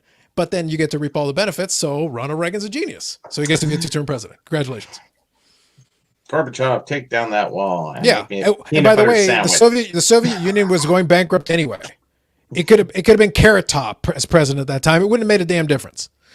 Again, Ronald Reagan is fun for me because he is the most overrated president in the history of all presidents because he gets to pretend to take credit for all this stuff. And I was like, you're a moron. You're an actor. Your job is to give speeches. That's all you do. You don't make decisions. The decisions were made for you. Ronald, this is what we want. Go tell the people. Use the pretty words. Please. So Jimmy Carter never actually got to do anything in particular. But I promise you, I put any of these other guys that you like, I'll put them in that spot right there between 76 and 80. They're all dead in the water. Pick your favorite. They're all dead. That's the worst time period to walk into the presidency. Jimmy Carter is like a Joe Carter of Canada. Remember? Joe Clark, but yes. Joe Clark, sorry. Yeah. Yeah, but I would say here we can end somebody's mandate. If they don't get a majority, we can end their mandate early. Yes. No, Jimmy Carter had a full 4 years to suffer the full extent of like, there is nothing that I can do to fix this. So he probably was sitting there like, I am dead. I am dead in the water. And he's a smart enough guy. People underestimate Jimmy Carter had a brain. So, but he's like, he probably understood like, we're dead. I will do what I can. And the things we'll do now, we'll fix this after I'm gone because there isn't anything that I can fix fast enough for me to benefit from this politically. The next guy will get the benefit from it. Congratulations, Ronald Reagan. You're welcome. Jimmy Carter with the assist. So here we go. So, and I want to catch up, guys, because like I said, this has been an active chat today. Like you guys have really been after it. So full credit to you, by the way. Congratulations. I'm trying to get caught up, I promise. Why is no one blaming Panini's high box prices for that one? Ziggy, you're literally the guy. They could, by the way, with the secondary market prices, like, does it really matter? Yeah. They're going up beyond that high price anyway. So it's like, They're dwarfing that. Yeah. yeah. And by the way, the only way this sentence works is if the secondary market prices drop below the high box prices that Panini set, but they haven't. No, the downward correction is because people threw a lot of money into it, and now they're having to reverse course, and they're trying to get back some of the. They're trying to sell, and by the way, there's no buyers. So Sasha's main talent is YouTube content. He has some good instincts, a smart guy, but he doesn't know cards well. Knows them well enough to make some money on it. Or does he? No, well, like unless you run his books, We'll find out. Sure. Yeah, Wow. exactly. We'll know longer term. There's one big investment there. Yeah, the thing is, the YouTube content doesn't make enough money for you. If that's your play, that's not going to make you money. Not enough money. Not all people want to make money. That could be fair. We do this for the stardom, do we not? I can't speak for you, but I do it for the fame and fortune. Yes, without question. So here we go. So I don't know what's causing the dip. It all seems like up and down except the high end. Yes. Yeah, it is more than Panini. Absolutely. I understand the idea of having competition in there, but the leagues don't want it. Anyone that rose his card collection value to his level knows how to make moves. Yeah, he makes is this regarding Sasha. The thing is, regardless, he is getting into higher and higher end stuff. He is making some moves somewhere in there that is doing okay. Competition manufacturing will solve most of the problems. That's great. The leagues don't want it. No, like I get it. I get the idea, but the leagues don't want it. Do you think that Sasha is trying to start a trend with autographs? Well, Because being a content creator, the influencer, does that not give you? Because everybody's following him. Everybody's coming up to him, at the shows. Hey, I watch your show. I love it. Yeah, nice to meet you. So there's a lot of that. Could you imagine though if you did a vlog where you go, I don't know who you are. Please move with your camera now. Could you imagine? Don't forget, it is edited. It is edited. Just to be clear, it is edited so that we include the interactions where people know it. I promise you, there's a bunch of people in the room who don't know who he is. Sasha has a good social media following, no doubt. A lot of these guys do, no doubt. But obviously, the autograph guy didn't know who he was. But I'm saying, I promise you, he's not the only one who doesn't know who he is. There are limits. Like hobby fame is still fleeting. I promise you, I could put Beckett in a room with half these people and they don't know who the hell he is. Who's the old guy? Yeah. Like again, and few people are more synonymous with the hobby in terms of their last name being associated than him. But trust me, there's limits. There's limits. So here's a quick question. Sure. Do people buy Beckett's now for new cards, or is it just... You mean the actual magazine? You mean the actual mag? Yeah. I really don't think... I would think the magazine business has got to be small. It's got to be real small. Very small for the new market. I mean, not for the vintage or anything older than that. Because obviously, prior to that, you have all those other different. But for the last few years, why would you need a Beckett if you're a new guy when you have all these apps and everything? So sure, but I guess my question would be though, like, what would you buy the magazine for now? Prices are out of date. The articles are junk. Yeah. What's the benefit? Well, just seeing who's in the list. Who's in the I guess so. Yeah. I just don't. Honestly, I don't think. I would really be shocked. I don't have the figures to be able to give you. I would be shocked if the magazine is even like 1% of Beckett's revenue at this point. I didn't even see 1%. A Beckett. I just seen phones going flip, flip, flip, flip. And that's all. The book like has some value to some of us collectors who do want but you buy one maybe every 5 years. It's not like you need them all the time. It's not an annual purchase. It's nothing more frequent. It'd be very short. Mm-hmm. Okay, and hockey guy is a big fan of Ronald Reagan. No, like I said, as a history guy who studied a lot in American history, in particular, super overrated. I would love to have written the whole thing. It's like, God, this guy's actually kind of garbage as a president, but that's just my opinion. Political history is a favorite of mine. Would love to talk more about this. Yeah, there's a time and a place, and we'll touch on it here and there. Okay, so PMN emphasizes here. He goes, a bad investment in terms of buying stuff. No, that's fine. And I would say, yes, he's not super interesting as a president. My only point with him is that I think he got dealt a bad hand, and I don't think there was any way he was digging his way out of it. I'll give him his credit for winning the presidency, but there was no way he was winning re-election. He was dead in the water before he even started. Buster, content creator on IG, was selling present autos, and I believe his Oh. friends and such. Okay, interesting. Interesting. So your social media on IG, Twitter. Okay, fair enough. Such going to be famous with cards this year. Everyone made money. He is no genius. Well, yeah, you can make that argument. So there you go. I'll become Sasha's top fan if he does start an autograph trend. Fair enough. Autograph fault for that one. Yeah. Okay. You guys argue that one back and forth. I'll leave that be. my only point is that, like, PMN is correct that anybody, when things were going up, pick your category, you were making money. Pick your category, pick your players, pick your situation, you were making money. Period. Yep. End of story. We will know more long term, but PMN is making a million assumptions, and he's running into the same problem that we always talk about. Your assumptions are entirely upon the vlogs which Sasha T has creative control over. So he can make himself look brilliant. He can make himself look stupid. He can go in between. He can show a little bit of both, a little bit of column A, a little bit of column B. There is the Sasha T that is doing it for the gram, so to speak, or the vlog. And then there is, if we turn the camera off and he's doing a deal, what does it look like? Does it look the same? Does it look a little different? I can't answer that question for you. Oh, it's different. I think a couple of people were talking about him doing a deal. Oh, he was supposed to have that for the vault, but he didn't, Yeah. But that's what all I'm trying to get at is that everybody who does a vlog, and I did a video early on, one of my first videos that started to pick up a little traction on the channel. One of the first things I said, because I was doing the video right back here when the angle was on it a little bit better, I said, I am showing you this wall. As far as you know, the rest of the walls could be empty. Like there's could be a million things. I could be in a warehouse.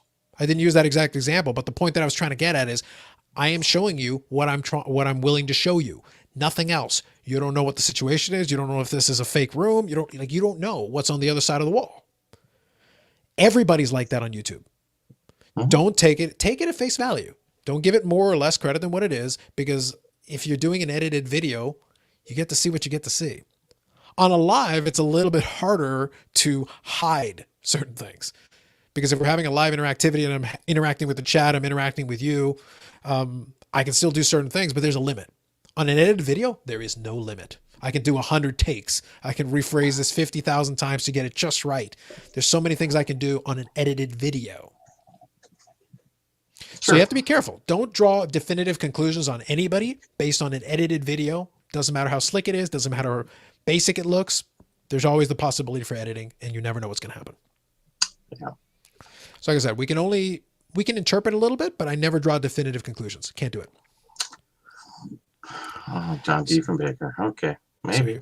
So here we go. So I do appreciate, like I said, as a history major, I do appreciate John Diefenbaker. Who would have thought that in 2021 on a card live stream, we'd have John Diefenbaker. So there you go. Thank you, Autograph Vault. Appreciate that one. Ever hear of Card Hulk? I am not familiar with that one at all. No. Let's see here. I have not. Okay. So here we go. What are your thoughts on the Sports Card Investor PWCC video? PWCC video. Is that where a recent he one? Went to the vault, I guess? Probably. I know he's been doing a whole rash of videos where he's been going behind the scenes of some stuff. Was it? I didn't see the PWCC one though. No. I didn't catch that one, no. The SCD one. All right. Yeah. Just while we're talking here, I'll try to see. I'll do a quick scan, just so that I can take a look. I'm gonna get a drink. I'll be right back. By all means. You'll have to let me know. Okay. Best way to time the card market PWCC marketplace. Is that the one we're talking about? I'm curious now. I'm assuming that's what you're referring to. You have to let me know. Okay, nail on the head with backgrounds. Yeah, I try not to show what I do on video. Yeah, and that's fine. That's okay.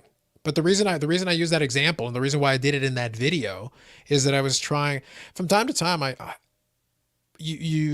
said a billion times now. I feel like there's two things that YouTube videos do, or live streams or whatever, and you can do one of them. You can do both of them. Ideally, you do both, but you got to do at least one to have any traction whatsoever. You can inform. You can entertain. If you can do both of those things, even better. But the informational part of that video was that I said, like, guys, take even what I'm saying here with a grain of salt. I'm not claiming to you it's the final word on anything. I am rendering an opinion. I'm explaining why I feel a certain way. Sometimes I'm being tongue in cheek. Sometimes I'm being serious. Sometimes it's somewhere in between. Everything, as long as it's being explained, then you can figure out for yourself whether it makes sense or not. You can agree, you can disagree, but at least you know why. And then you can go from there. But whenever you're looking at anything, it's like you're getting a sliver. You're getting a little tiny window into the person's 24-hour day. You're only hearing about what they're telling you about. You're only seeing what they're showing you.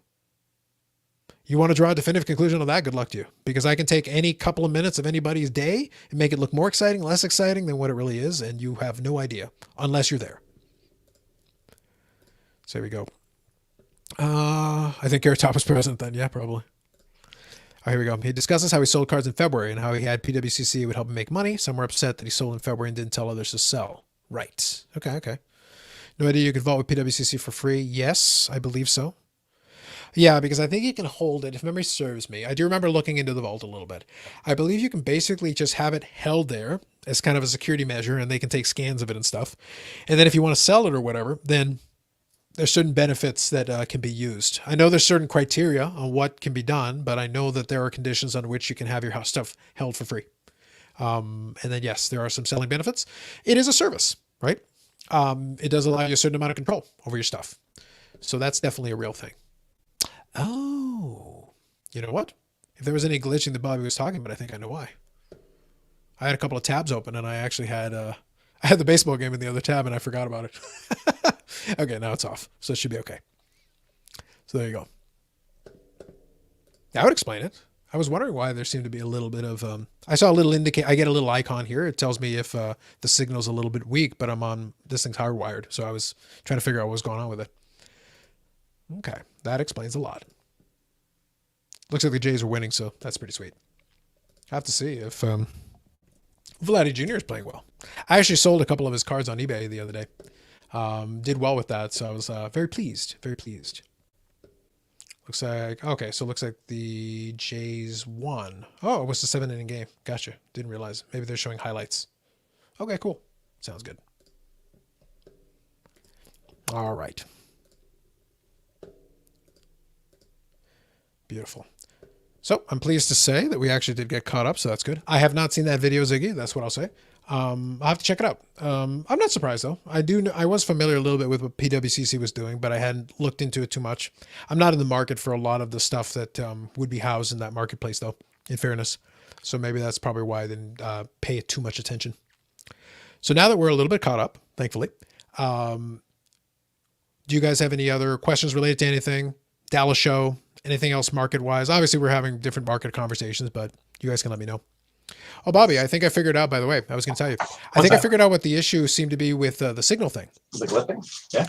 Yeah. I actually was, before I put on the live stream, I was watching the Jays game in another tab. I forgot to close the tab. So it brings that much, eh?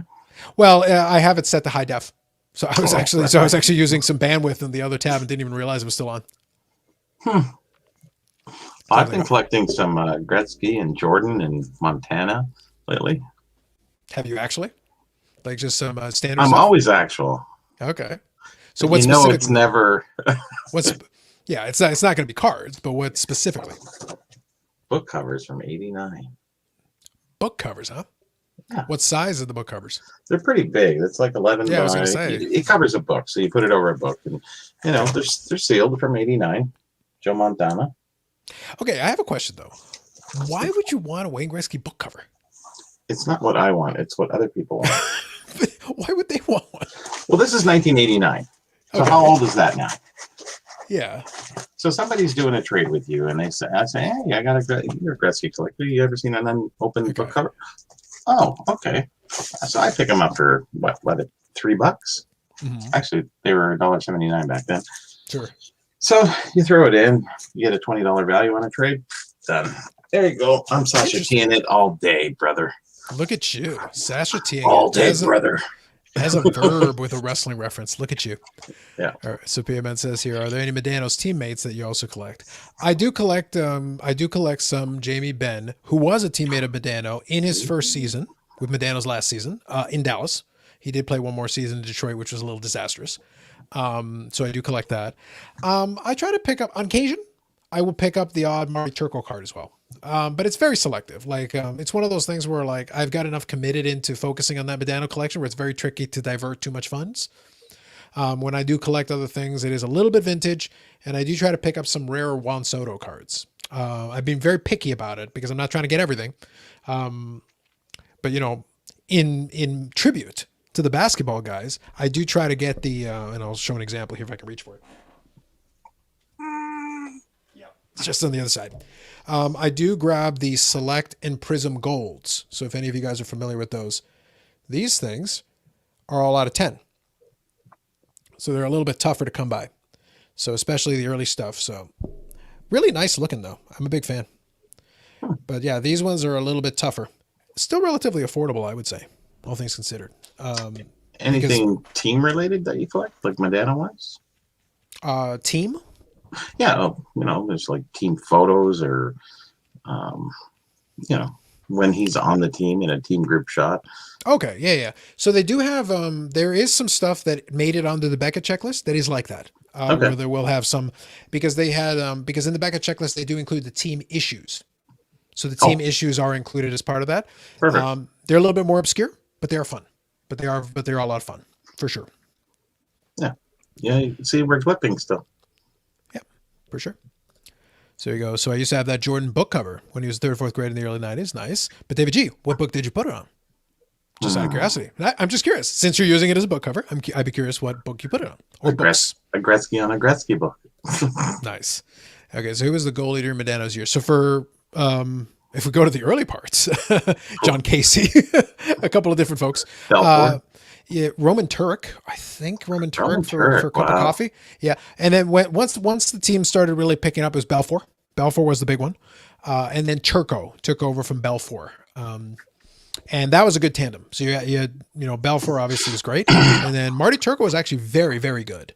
I did mention him a little bit though. Like I said, I like the stuff. But I know there's some hardcore Turco collectors, and it's one of those things like, am I going to pay for this? Being I'm not as interested in it. If there's something cool and the opportunity presents itself, I would probably pick it up. But it's like, not really a big fan of goalies. He goes, and no winger that dished out assist to him. No, if I did, it would probably be like a Yuri Lettinen or something like that. It would probably be something like that.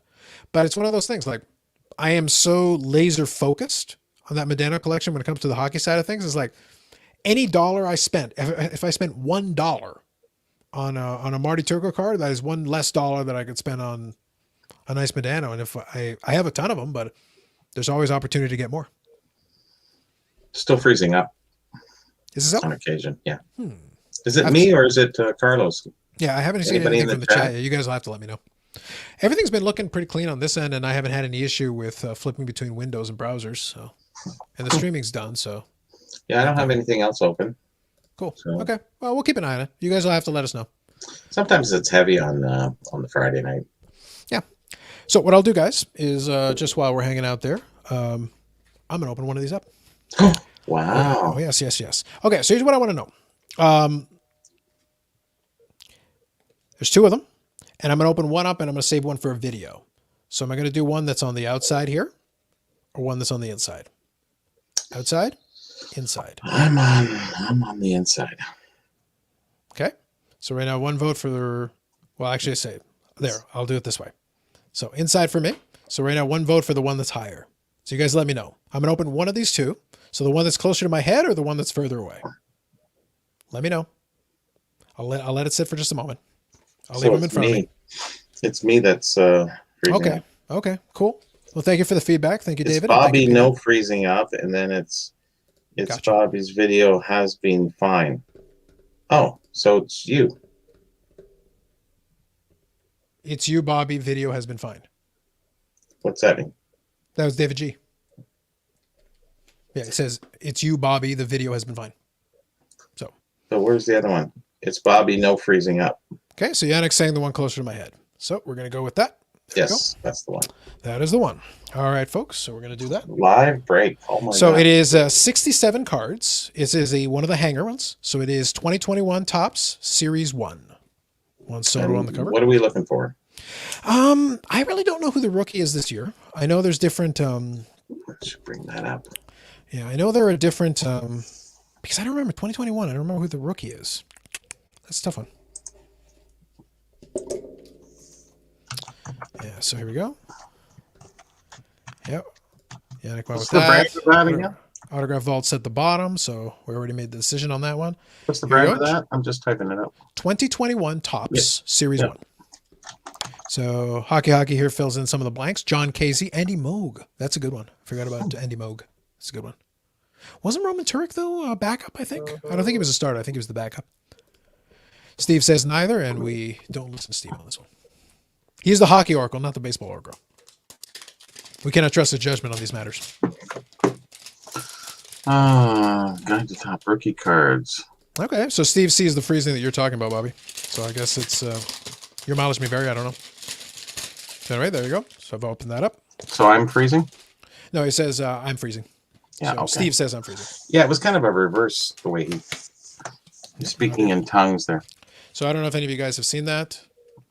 It's basically these little two pockets there. That's what it looks like underneath. So we'll see what we got here. Total rookies 50, first round draft pick Oh, I believe that. 16, top 5 draft picks 5, and top 10 draft picks 6. Yeah, it looks like what they did. So just so you guys know, it looks like it's a stack of cards, and then it looks like there's some stuff in the middle there, and then another stack of cards. So I'll if there are any variants or anything, I'll check them later. But I'll show if there are any notable names.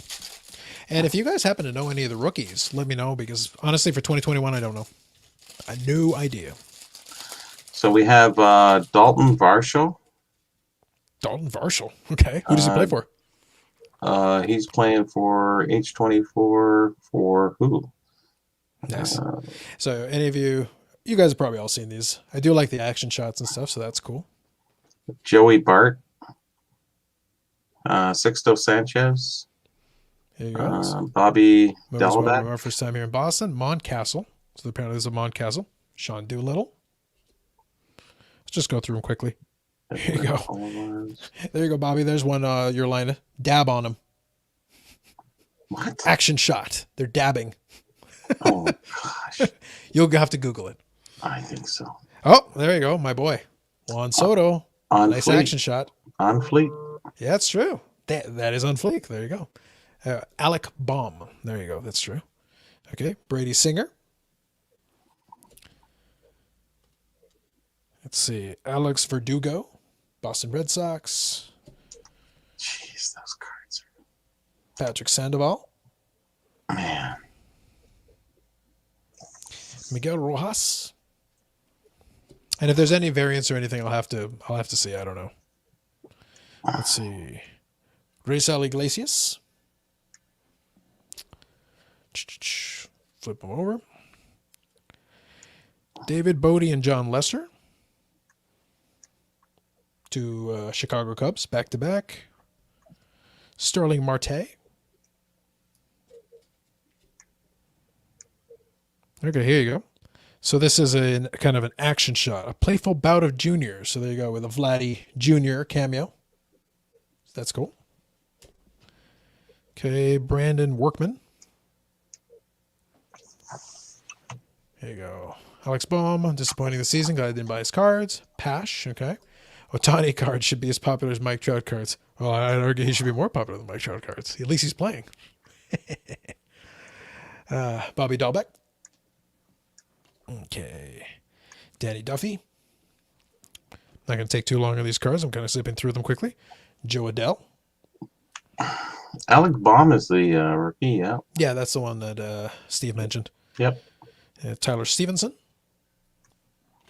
I'm just And looking the one thing you always have to look for, unfortunately, as well, I have to look at the codes on the back, is for the short printed variants, because even some of the ones that are common cards may have a variant, and I usually don't know until I check the code after.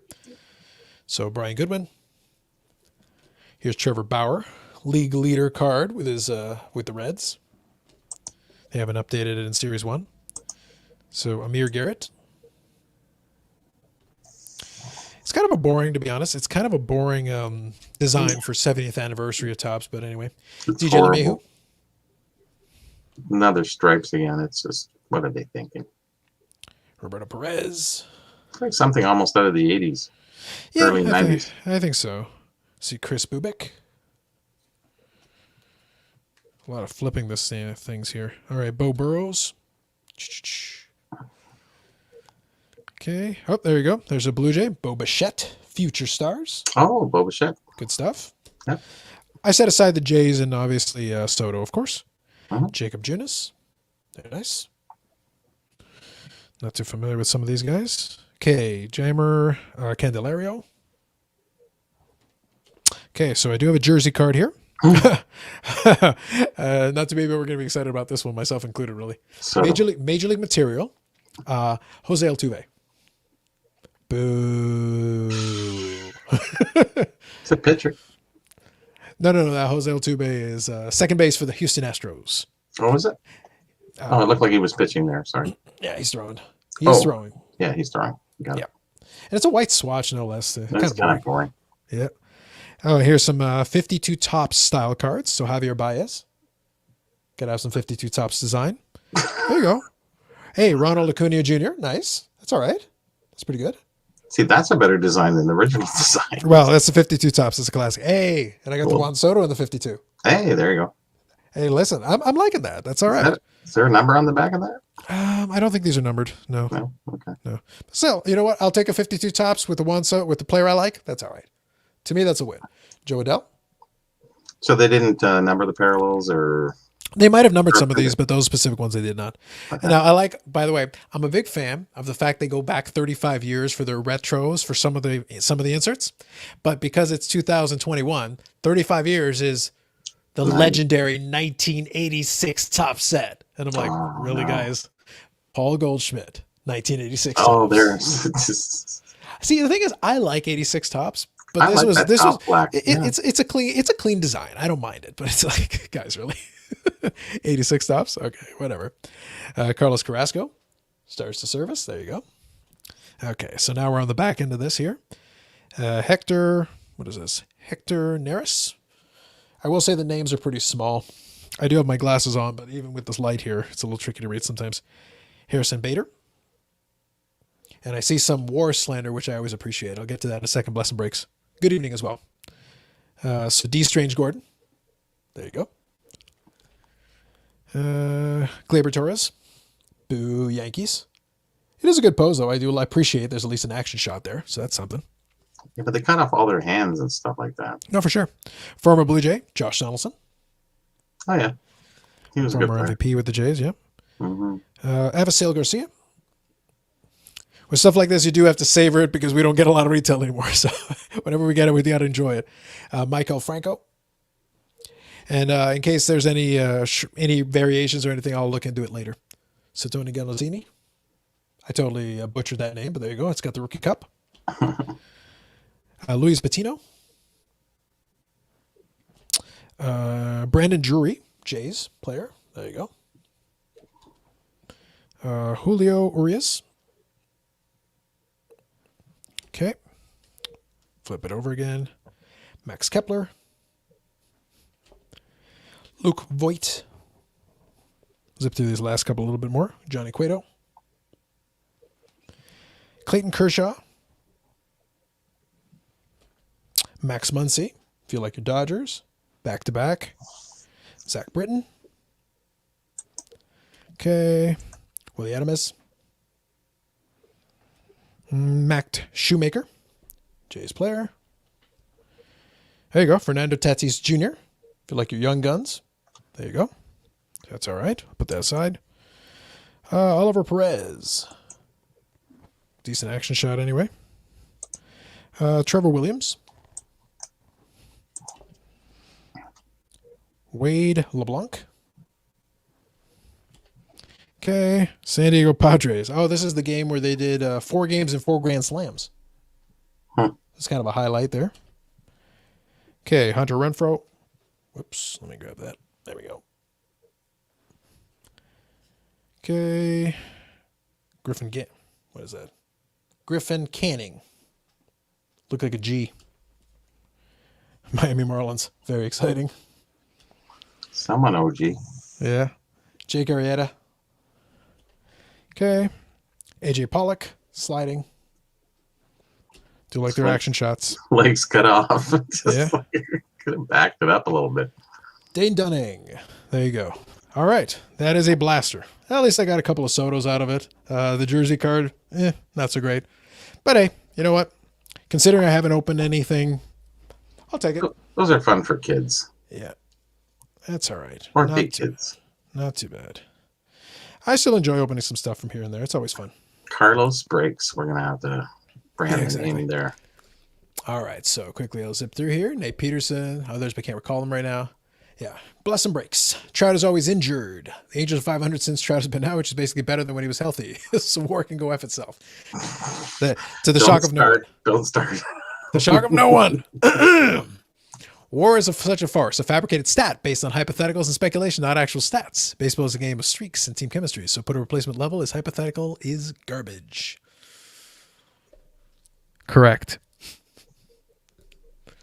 Not to mention, if the Angels got rid of Trout, they would have got a sweetheart mega deal back for him, not replacement level player. So use replacement level. Yeah. Here's I'll kind of elaborate on that. Like we all know, I'm a well-known Trout hater, but I will make a legitimate point. For what they're paying Mike Trout, which is like, I think $35 million a year, you're telling me you can't get two $17.5 million players who would be pretty good. Doesn't that make your team better? You could get a pretty good pitcher and you could get another fielder. Now, they might not be as good as Mike Trout overall, whatever. But if you get a decent player and another pitcher, which has been their deficiency for some time with the Angels, you should be a better team. That would seem like a better use of the $35 million as opposed to putting it on one player who's not making a difference for you and he's also injured right now. Didn't they watch Moneyball? The thing is, the Angels shouldn't even have to worry about being Moneyball. They have the $35 million, but I'm like, the way you spent it is maybe not the wisest way you could have. You could still spend the $35 million, get two quality players, and probably be better off. Well, that's the Moneyball concept. Yeah. Yeah, well, the Moneyball one, they had to take it even further because they were shopping at the discount bin for their Moneyball. Yeah, I know. The Angels can at least afford to shop in the Whole Foods version. They don't have to go all the way to the end. Yeah, so I guess it's still freezing. Yeah, it might just be the internet, guys. Unfortunately, I haven't had any issue with any streaming or anything today, so I don't know. It just be the case. Sometimes that happens on a Friday, so we'll do the best we can. We'll trudge along through it. Like I've seen the little indicator on it. I don't know what the deal is, but we'll trudge along as best we can. So anyway, so there you go. You got a little bonus, I guess hanger pack break. Yeah, I got a couple of Sotos out of that, so no complaints on my end. A couple of J's. That's good. Did it pay for the box? Oh, I doubt that. Oh. Almost a 0%. Here's the key. Opening packs has almost never paid for itself. It is you have to get really lucky. You have to pull something really cool. What I will say is that though, if you get to at least pay retail price, like actual retail price, then the odd time when you win, then you win. And if you lose, you're out no more than $20. Exactly. Which isn't that bad, which is fine. But it's imagine if you had to pay like $70 for that hanger. Oh my God. You'd be miserable. And then the best thing you pull is maybe a couple of fun cards and a Jose Altuve's jersey card. But as you go up the ladder there with the prices, obviously the product gets better and the hits get harder too. That's the idea. But here's the best part, okay? So this is the Jose Altuve. This is the quote unquote hit, I guess, from this pack or this hanger pack. Here, inside of it, the memorabilia contained in this card is not from any specific game, event, or season. Or player. It just says Major League material. It doesn't even say Jose Altuve wore it. So what is that card worth, Carlos? What is it selling for? Tell us, please. If it's worth like $2, I'd be shocked. Major League material Jose Altuve. Let's see. Come on. We got to look it up. Find out these things. Yeah. So Moneyball is old baseball. No, I think the concept mentally is still there. No, I think the concept is fine. I just think the Oakland A's are super cheap.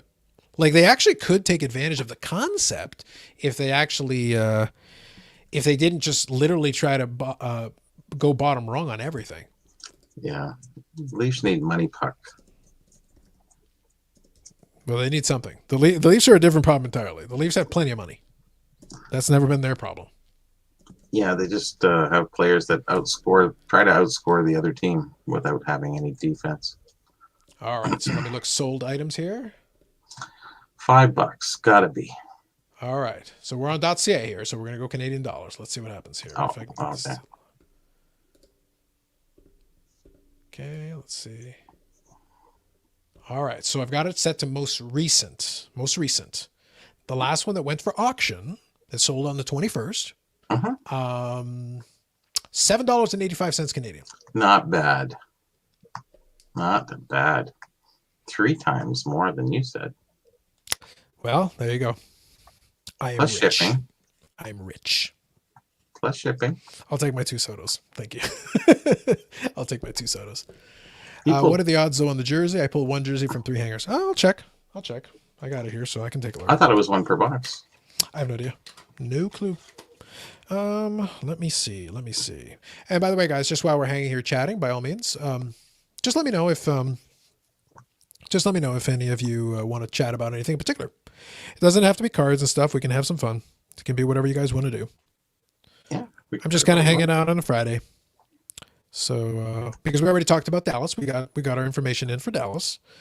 I already did the video on the Gretzky thing, so I'm not going to touch that. I'm actually more interested in the Honus Wagner though. The Honus Wagner one was a good sale for the PSA 2, $3.75 million for that one too. That was pretty good. Upper Deck 92 baseball is one of my favorite looking sets. It's a nice set. It's a clean set. I just don't like these private sales that are leaps and bounds above the last recorded bid against sale. No, for sure. But that's why I say I like the Wagner. The Wagner was an auction. Auction, yeah. That was on You're Golden. It was like, hey, you bid it to whatever you bid it. And the Honus Wagner had been trending in that direction for years. Like every time it had been steadily moving up the chain, and you knew it was a matter of time. So who wants to pay that much more for a Gretzky when the last one went for 1.3 or whatever? Yeah, it was like 1.29, something like that, yeah. So somebody wants to pay 3.75 for it. Why? Allegedly. I like that. Yep. Okay, we're going to work with that word. Yeah, I will say though, I did show in the video that the other copy, because there is a pop too. So I showed the other copy had received some offers through Heritage as well. And the last offer that it wasn't accepted was 3.4. That it wasn't accepted. Was not accepted. Who was not accepting that? Somebody who was more than 3.4, I guess. Come on. I can't answer that, Bobby. No idea. Oh, we can answer it. We can ask it actually more than we can answer it. But I think the question, it's not the question here. It's what. What's it? I don't know. You're sitting there 1.3 and then somebody's offering you 3.4. You said, nah, I don't think 3.4 does it for me. Really? After a 1.3 sale? Well, let's be fair, Bobby. Like recorded less than a year maybe the ago? person, I don't have any of those cards. We fully acknowledge that and talk about it. But like, maybe they're like me. I don't get out of bed for less than 4.7 million. Like, it's like, what am I going to do with 3? It's not even worth it. I don't know. Buy 50,000 more hanger boxes. I have no idea.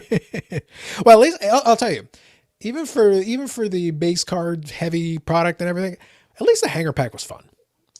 For $20, it was fun. For $20, I had fun. It's fun. Yeah, I think you made your money back. Yeah, if I had to pay more, I'd have been very upset. But for just $20, it was fine.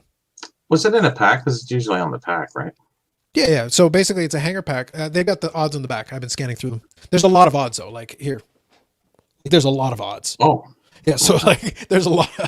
I apologize. It's taking me some time. I'm trying to read through many lines of odds.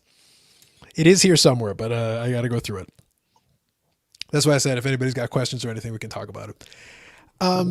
I like Kenny Lofton as a player for sure. I just don't know. I know he was good at he had good stolen base numbers. I just don't know if he actually accumulated enough offensive stats as a player. I don't believe so. I think he got to 500 steals though. I believe. I could be mistaken, but I believe he did. I do remember that Kenny Lofton was a great player in his day. Yeah, 2,400 hits, which isn't bad. That's pretty good. 299 average. That's not bad. 622 stolen bases, even better. So that's pretty good. I think you've at least got an argument for a guy who played predominantly center field. It's not bad. It's pretty good. He had a little bit of power, 13 home runs, which by the way, he wasn't a big power guy, but still, that's something. I guess maybe 2,400 hits maybe hurt him. But he was a real good player, and a 299 career average is nothing to sneeze at. That's not bad. That is not bad. Yeah, somebody commented the baseball historian considered the whole top 5 all time. So, which historians? We don't know. Well, that was I want to say Robert Dudak. It was one of the comments on the video I made. Mm-hmm. I didn't want to argue too much. Like, I think that over historical, I think that when Honus Wagner retired, he was definitely one of the greatest players in the game. One of easily, because you have to remember the time period. It was him and like Ty Cobb and a handful of other players like Cy Young or Walter Johnson. But as time went on, different players got in there that slowly started creeping those guys backwards. It's the same way that if you start at 1900, Cap Anson was probably the greatest baseball player. But as time went on, you have to slowly, shift everybody down accordingly. But he was a great player. Like, there's no doubt in his day, he was one of the best. It's just difficult to assess properly. Baseball history is fun for me because you can make these interesting art, but there's so many different eras.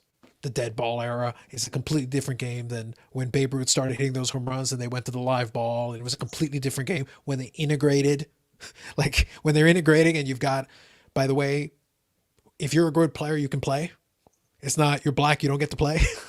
Then it's a little bit more open and we can find out who the best is and we can actually get the best players in there, the best athletes. It becomes a lot more interesting. Sure. Yeah, because then we can really see. And also the thing with baseball, some of those guys got injured. Mickey Mantle drank himself into an early retirement because if he had been willing to play out, also if he hadn't gotten injured super early. That's why the Trout Mickey Mantle comparison bothers me because he got injured in 1951. The extent of the injury was never fully known. With the technology of 1951, they couldn't heal it or deal with it the way they would deal with it today. He played his entire career in pain. And he still was prolific for his era. When he retired, he was amongst the best of all time. And on a couple of the videos from Dallas, I think the Mickey Mantle's son was there too. Is it his son or his brother or something like that? I feel like it's son. Yeah, I thought so. Yeah, I thought so. But yeah, and you can definitely see a little bit of family resemblance for sure. Yeah, when you look at him, and he was chatting a little bit with. I saw him in a couple of videos. So here's he says, "I enjoy watching Luca. I think I'm a fan. Fair enough. There you go. Here we go. I think it was the rarest card in the set due to contract issues or because Honus Wagner didn't support tobacco use for kids, whichever you choose to believe. Yeah, I will say, it is legendary. The card. If we're talking about the card. The reason why I said the Honus Wagner is iconic is because there's a little bit of mystery behind the card. We have good theories. And even I did see, I should say saw, I listened to, there is a podcast that talks a lot about T206s. And they did an interview with, what's his name? Who's the political pundit who used to be on MSNBC and a couple other ones? Keith Olbermann. Keith Olbermann. Yeah, but Keith Olbermann's also a collector, like a big time baseball card collector. So this conversation was strictly on baseball cards, which he certainly knows about.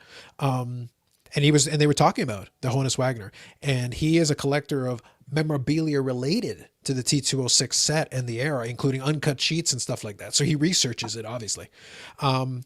His theory is it was a contractual dispute.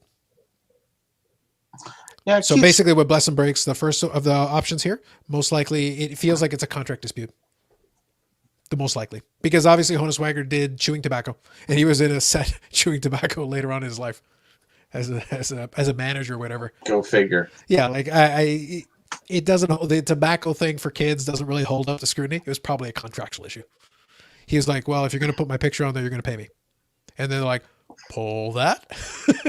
The reason, one of the points he makes actually, that I think is a good point, is that T206 set came out. T205 set has a lot of the same players, but it's a scaled down set.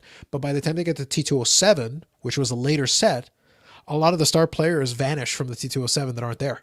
Not all of them. There are definitely some Hall of Famers and stuff in there, but a lot of the big ones are no longer in the T207 set. Mm-hmm. So it leads credence to the possibility that it was this a little bit more. Yeah, Keith Olbermann, he's been a collector a long time. I can't remember.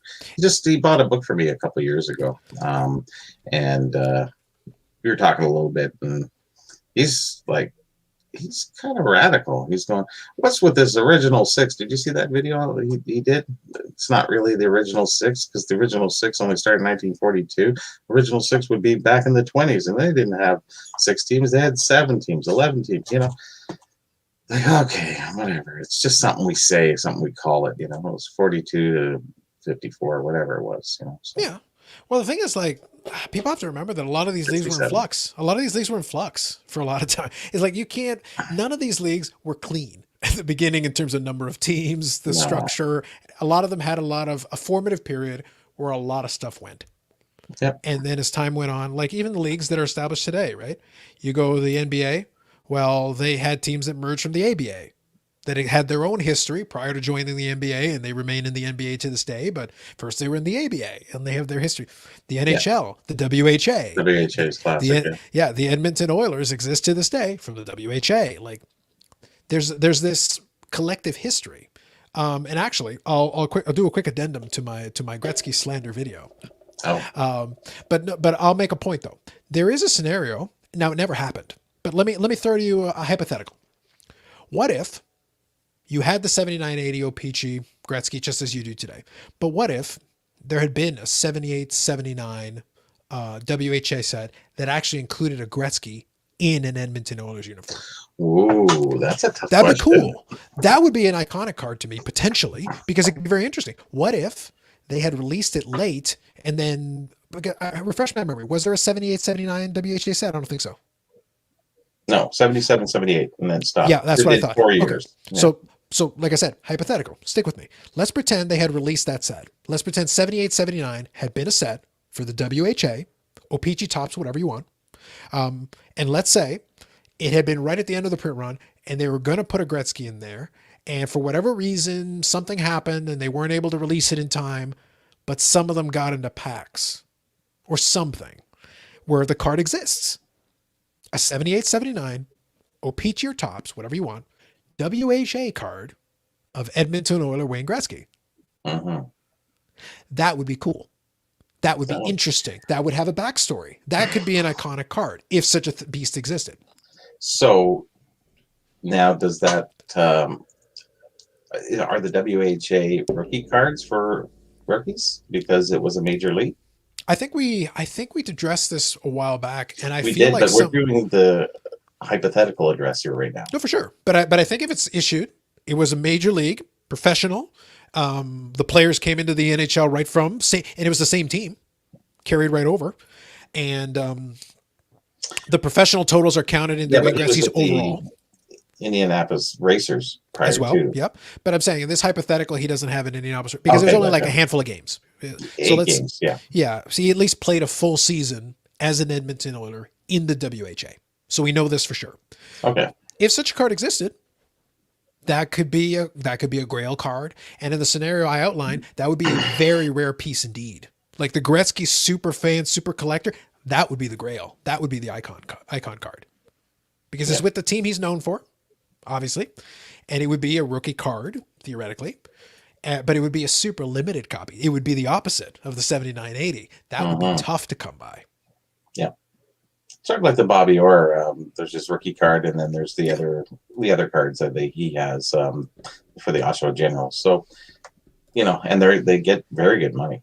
Yeah. Very, very good money. But the reason I pitch it in that way is in that scenario, I would completely argue that's a Mount Rushmore card. That's an iconic card because it's super rare, super tough. It's got all the components on it and a backstory.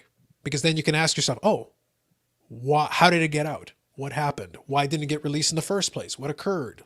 All these things. The 52 Tops Mantle has at least, number one, it is the iconic set. To this day, Topps continues to milk the design. Like this is considered their iconic set. They had a 51 set, but this is the set they go back to time and time and time again. That design. That's the one that put them on the map and really helped them eventually win the war against Bowman. It's got that backstory. The mantle is in the high number part of the set. It was a double print, triple print, but then a bunch of the product got destroyed. It didn't get sold. There's a backstory. Did it get dumped in the ocean? Did it not get dumped? That story. I don't know about that. But the point is, regardless, it's a story. There's no definitive, yes, this is exactly why, this is exactly what it is. It's like the Honus Wagner thing. Why are there less of them? Most likely a contractual dispute. That's a very simple explanation. But all these legends came out about it. They wrote books about the Honus Wagner card. The mantle card is an iconic card. It's been known in the hobby with all these prevailing theories. I'll tell you the backstory of the 79-80 Gretzky. They released a set for O-Pee-Chee. They released a set for Topps. They put Gretzky in it. It's available in packs. End of story. There's no story. There's no story. No. There's nothing special. It's just, it's a great player. It's a valuable card, but there's no story. It's just a card. It's interesting, the getting to the mantle in the 52. It was said that the O-Pee-Chee was packaging the cards, or they packaged for Canada. I think there was one less card or one more card. I can't remember. I think it was one less. And it was all the high numbers. I don't know if that story has ever really come being noted that it was a true story, but my understanding is that's how all the mantles ended up in Canada, which were mostly sold out. Americans came up and kept buying them out up here and there's quite a few found. Actually, I think what was it? Vintage Break on Lightning's Lot. They had bought a collection out of Saskatchewan and it had a mantle in it. So that's fair. But that's the reason why. But the reason why I say is the little nuances, the various. You could write a book on that card and the various stories that are out there about it, the various sightings where these things happened. You could at least put something together, because it's not just as simple as they release a series, here's in the pack, you're done. There's more to it. And also the history of how it became an iconic card and all the things that happened that led up to that. There's a story to be told. Well, the 79 is not without its own story. There's the print lines on the back. It's first print run, second print run. We have a few little things. It's not just a regular issue that has nothing. Correct. And there's that variant, and there's some small printing variances where there's the multiple versions. That's what I mean. Like there's at least these little things. If you want to get granular about it, it's not as simple as this is the card, that's what it is, that's it. No, nuance and yeah. And that I like. To me, that gives it a little extra. It gives it a little something. That's why I say it's much easier for me to call that iconic. It's easier for me to call the Honus Wagner iconic because it's also available in one of two backs. Mm-hmm. So there's a little bit to that story too. And how many in one back? There might be more backs. There might be more because we haven't found enough. There's always that possibility. That's what I mean. There's an era of mystery. There's a little extra something still in there that maybe somebody will find something. That's what I do all day, right? That would be cool. But that's what I say. Like that other card will simply not have it. It isn't there. Yeah, I found something, although maybe superfluous, but I mean, it was the 67 General Mills. They had on the back of the cereal boxes, they had cards of 5 different players. Gordie Howe, Harry Howell, Belvo, whatever, Bobby Orr. And I have 2 of the Gordie Howes, and I'm looking at the signature. It's the same photo shot. They had 2 different shots of each player, but it's the same shot, and I see a different autograph. I'm going, what? Mm-hmm. What is that? It's good, completely, like, noticeably different. Okay. I'm like, what the hell happened? What? I've never heard of a second print run where they corrected an auto. Why would they correct it? It made no sense to me at all. Mm-hmm. And those little mysteries that's kind of bugged the heck out of me. I'm sitting there going, I'm stumped. So I showed a buddy, and he goes, I don't know. It's like, okay, but it's there. It's there, and it's documented for me. But I can't do anything about it because who am I going to ask? Right. No, that's I'm fair. asking you, Carlos. Come on. There you go. I'll talk to my people. I'll get back to you. A cereal box print. They ran the cereal box. What are they changing the auto for? Everything else is identical because I matched it up. What? That is crazy. Right. So sorry, guys. My thing scrolled a little bit quickly and I missed some of these comments, so I apologize. So I just backtracked here. Sports Card Review says, good evening. Good evening, Sports Card Review. Okay, here we go. Hockey 99. He's seen both Honus Wagner and Mike Trout in person. I would take the Trout over. I would not take Trout over anyone. Moving on. Blessing Breaks here says Williams, Ted Williams. It's probably somebody I'm forgetting to mention. Post-war Mays, Mantle Aaron. Where's Honus Wagner on the list? Well, the problem is, again, when I go back to about eras, Honus Wagner played a very different game. His style of play, his era, and how he did his stuff is very different than even Willie Mays, Mickey Mantle. Now, Willie Mays, Mickey Mantle, and Aaron, the 50s was the golden era of baseball. It was the height of its popularity. You had all these stars, these superstars that became legends in the game. Honus Wagner's era is very different. It was him, Ty Cobb, Rogers Hornsby. They're guys who played a certain style of game where it was high average, not a ton of power. Honus Wagner was not going to be a home run hitter. That wasn't his style. He played, I think he played shortstop, I believe. I could be mistaken. Like very different stylistically than Mantle, Mays, and Aaron. Apples to oranges. Apples to oranges. They also did a cigar box attributed to Honus Wagner. You have to have some sort of stardom to get the nod for that, I would think. Oh, for sure. Yeah. It wasn't. I didn't see too many Babe Ruth cigar boxes, have we? No. Not that I'm aware of. But here's the thing: they made a ton of stuff with Babe Ruth on it. So I would not be. I would not be shocked. Yeah. I would not be shocked if somebody produced But something. didn't Ruth smoke cigars? I thought he. For sure. Yeah. Yeah. So he had all the vices, Bobby. All the vices he could have. yeah, true enough. Yeah. He was a character. Say if nothing else, Babe Ruth's a character. Yeah. So here, Mandelson was the motivator. Yep, we did talk about that one a little bit. So now I'll scan. Now I'm back to kind of almost the present here. So I'm about to get caught up here. Autograph Vault said, ask this question tomorrow on Sports Card Live when they have Sean Chalk on. Which question are we talking about? My hypothetical about the card that didn't exist? I don't know what they would have to say about that. That's just a hypothetical. Yeah, it's hypothetical. I specifically picked something that I was pretty sure didn't exist so that I could just put the thought out there of what happened if it had a more obscure backstory. To me, the backstory adds to the prestige of these other cards that I'm referencing. It helps them in their iconic status. That's why I laid out my my presentation in that way. And at the same time, I tried to be really clear. The card is valuable. I get that. The player is a GOAT level player. Yes. As contrarian as I like to be, Gretzky is right there on that pantheon, upper tier. And for a lot of people, he's the guy. No problem. I don't have any issue with that. But the reason why it is a $3.75 million card is because it's a PSA 10. If it was not in the holder, it's not getting that much money. That's it. Because the nines don't go for that much. I wouldn't call that. I wouldn't even call that. I wouldn't add that to a sale like that. I can't add it to a listing for determining a price. I feel like it needs to be options for me. I feel like it should almost be like anything that's a private sale is an asterisk because we don't know the reason behind it. Yep. And by the way, I put the 52 tops Mantle for the 5.2 million in the same boat. It's a private sale. Yeah. If it's an open auction, everybody can bid on it. Does it get up to that much? Maybe not. And are we driving the nines up is the thing, is my question. Yeah, because otherwise, I think it will, to a certain degree. Not all the way, but a little bit for sure. One thing I'll say though, what would I say?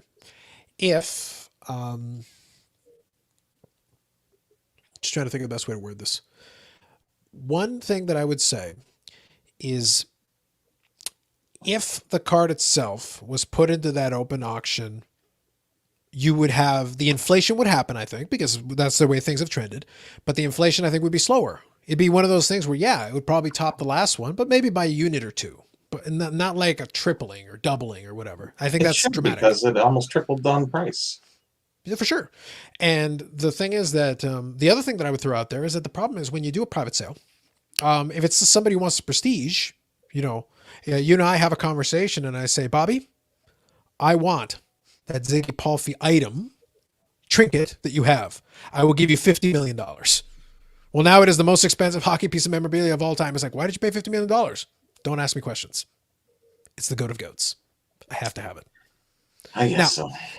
But there's no rational reason for me to bid that much outside of the fact that now I can say I own the most expensive hockey trinket of all time. Is it public who bought it? That for the Gretzky, not as far as I know. Buyer. Not as far as I know. Well, would follow soon after, would it not? Yeah. Or we should actually almost know right now. It might though. Like they have the option, I guess. They don't have to. So it's don't they want to brag? You were just talking about that's. But this is the thing. On the one hand, they allowed it to be disclosed that they bought it for this dollar amount, but on the other hand, I haven't seen the name anywhere. So,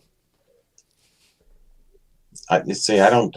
This is the part I don't trust. When it gets that high end money and it goes for 3 times as much in less than a year, I just can't. I can't see that, and I can see that somebody maybe has some nines that they want to bump up from the 180 or 220 at last finished at.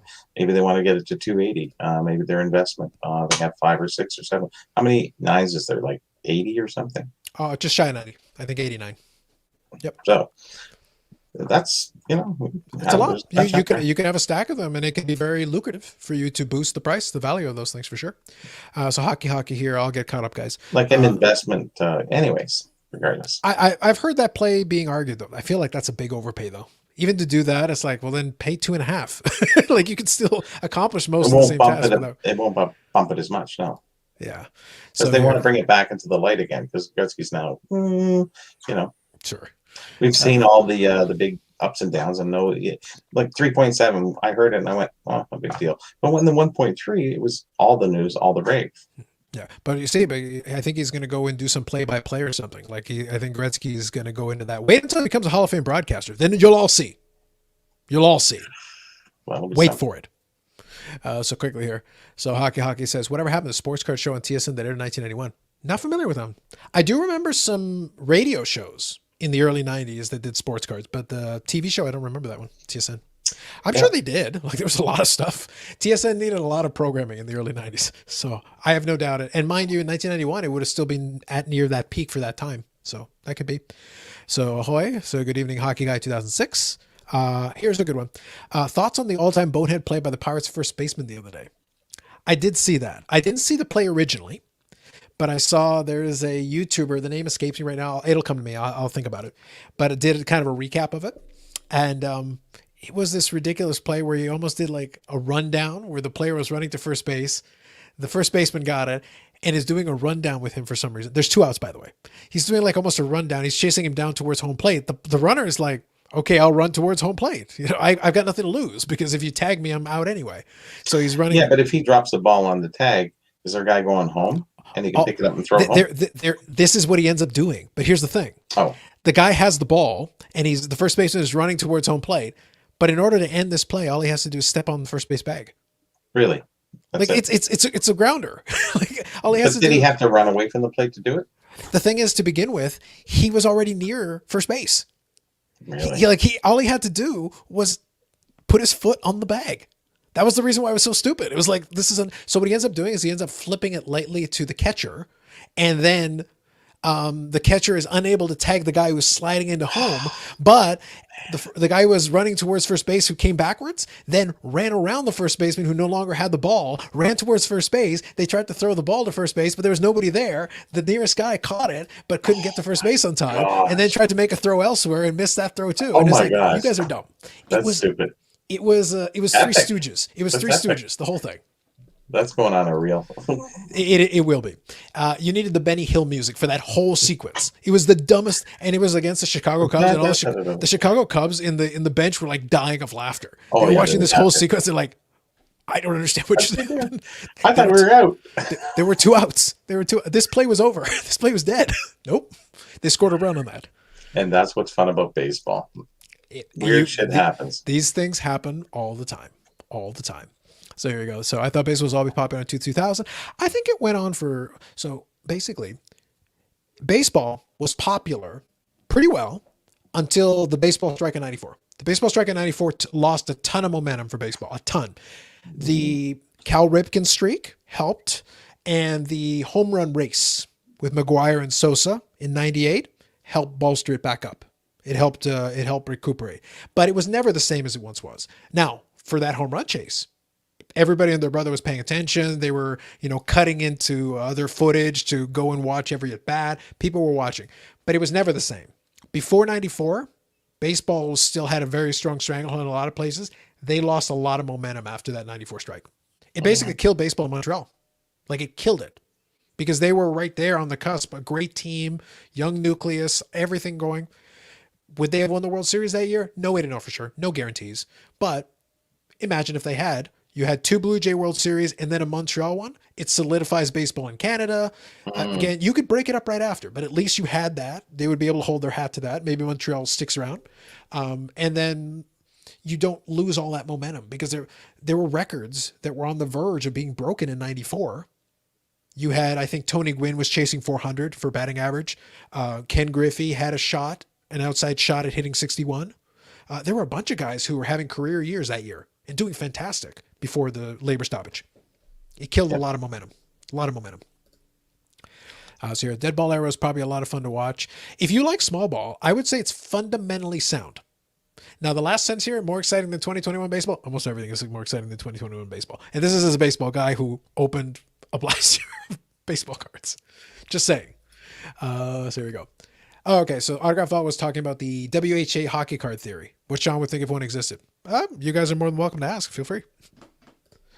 Would Sean think one existed? Well, Sean Chalk is a big Gretzky collector. I know who Sean is.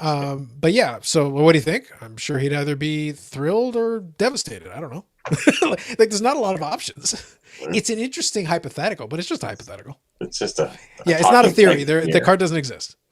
No, when you ask him, and he would. I don't even know why we're playing this game. Anyway. I'm sure there is WHA Gretzky merch that does exist with images of him, obviously with the teams. That's no doubt. But for like standard issued cards, they don't exist. We are very comfortable in that. There's some pre-rookie stuff there. I think there's a postcard and a couple other things. Yeah, he's got a few things, but nothing card-wise. No. Sure. There is a card, that Canada card, that people think that wasn't there like a sportscaster card? Yeah. Because it's like a square thing. Yeah, it's square. Yeah. The 77 to 79 they called them. So obviously he came out in the later part of that. Yeah. The only one that's worth money is the Finnish one. So. Oh no, I'm totally with you, but I'm saying at least it exists. That is an item with cardboard that does exist with bearing his image in WHA. Yes. So that does exist. Mm-hmm. So if you're a completist, that is something you can chase after if you wish. So Hockey Guy here says Ziggy Pulpy lock of hair, clearly worth 50 million without question. So, I will say that. Yeah, you check out the sportscaster one here. So this is related to the play. Got the ball within 3 or 4 feet of the bag, then went after the runner. Yes, that's right. So Hodis was arguably considered the best hitting shortstop in baseball from his day until the late 90s when A-Rod, Jeter, Garcia participated. Yeah. No, he's with Edmonton. Sorry. Sportscaster. He's Edmonton. Yeah. No, he was Edmonton, but was he Edmonton NHL or Edmonton WHA? Because he did have the one season in WHA. Oh, yeah, that's right. Yeah, that's the only reason I'm asking the question. Because he played in the one Avco Cup with the Edmonton Oilers as WHA. So this is the Finnish one. Okay. PWCC has it on for $3,995. Buy it now. Mm-hmm. Wow, that's crazy.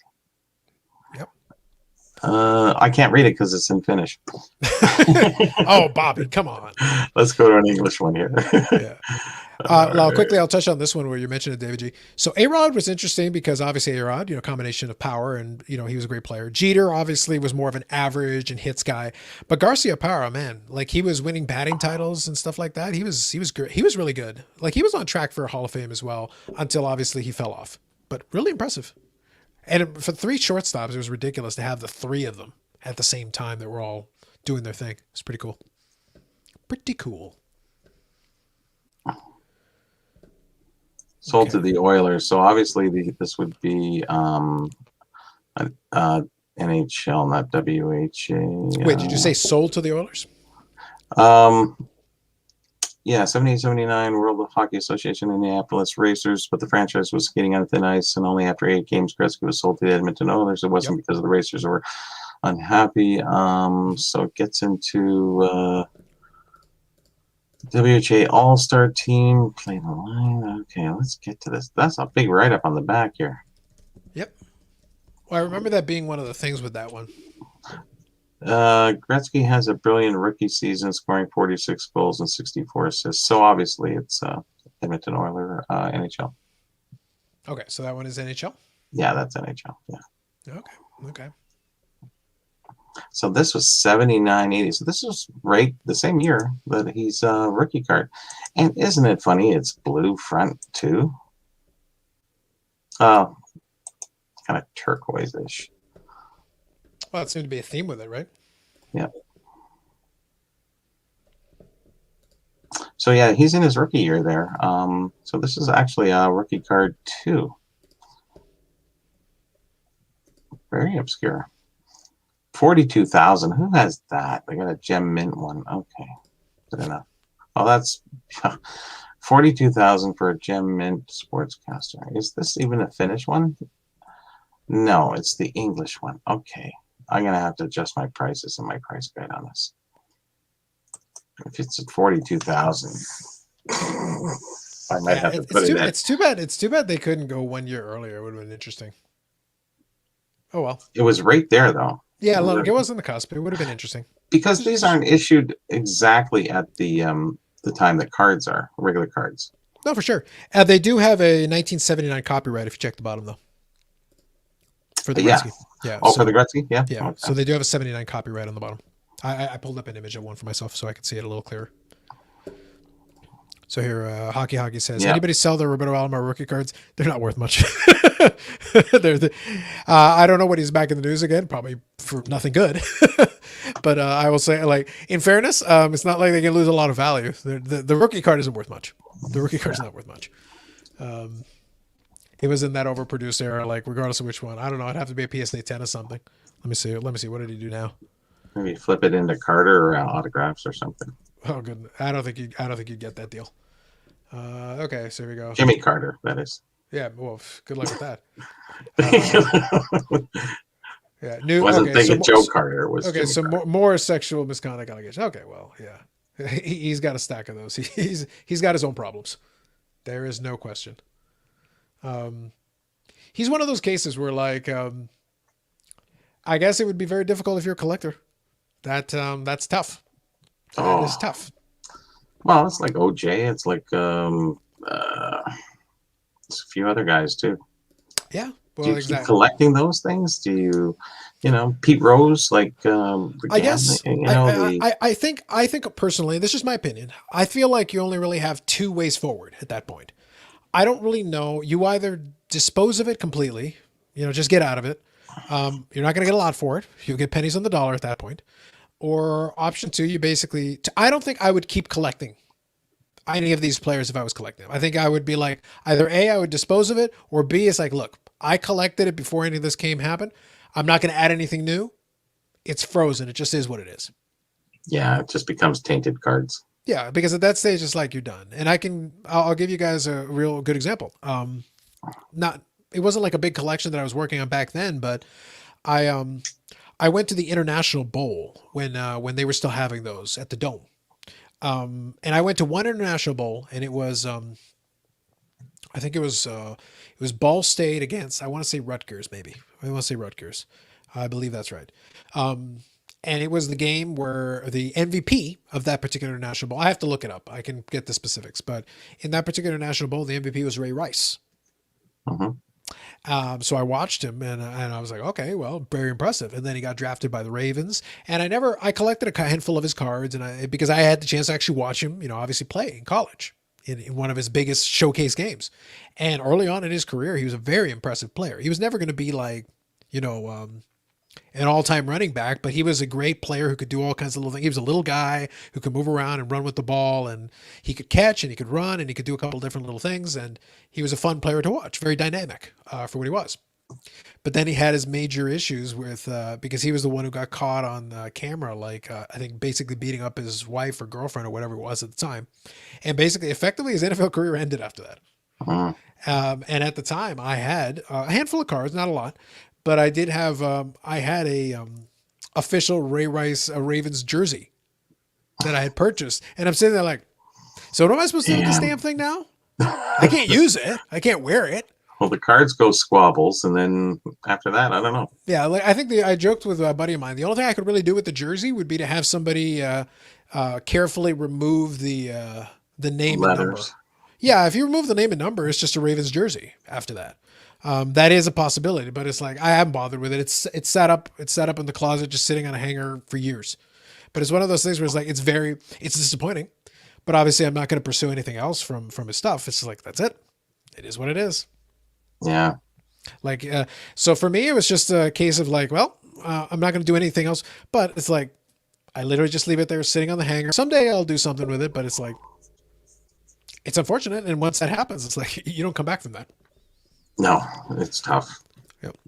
There you go. If these Alomar allegations bear out to be true, do you? I guess the question is, would we want him removed from the Hall of Fame? Not really. I think you could put. I think he earned his place in the Hall of Fame as a player, but I believe it would be a good educational piece. I think you could.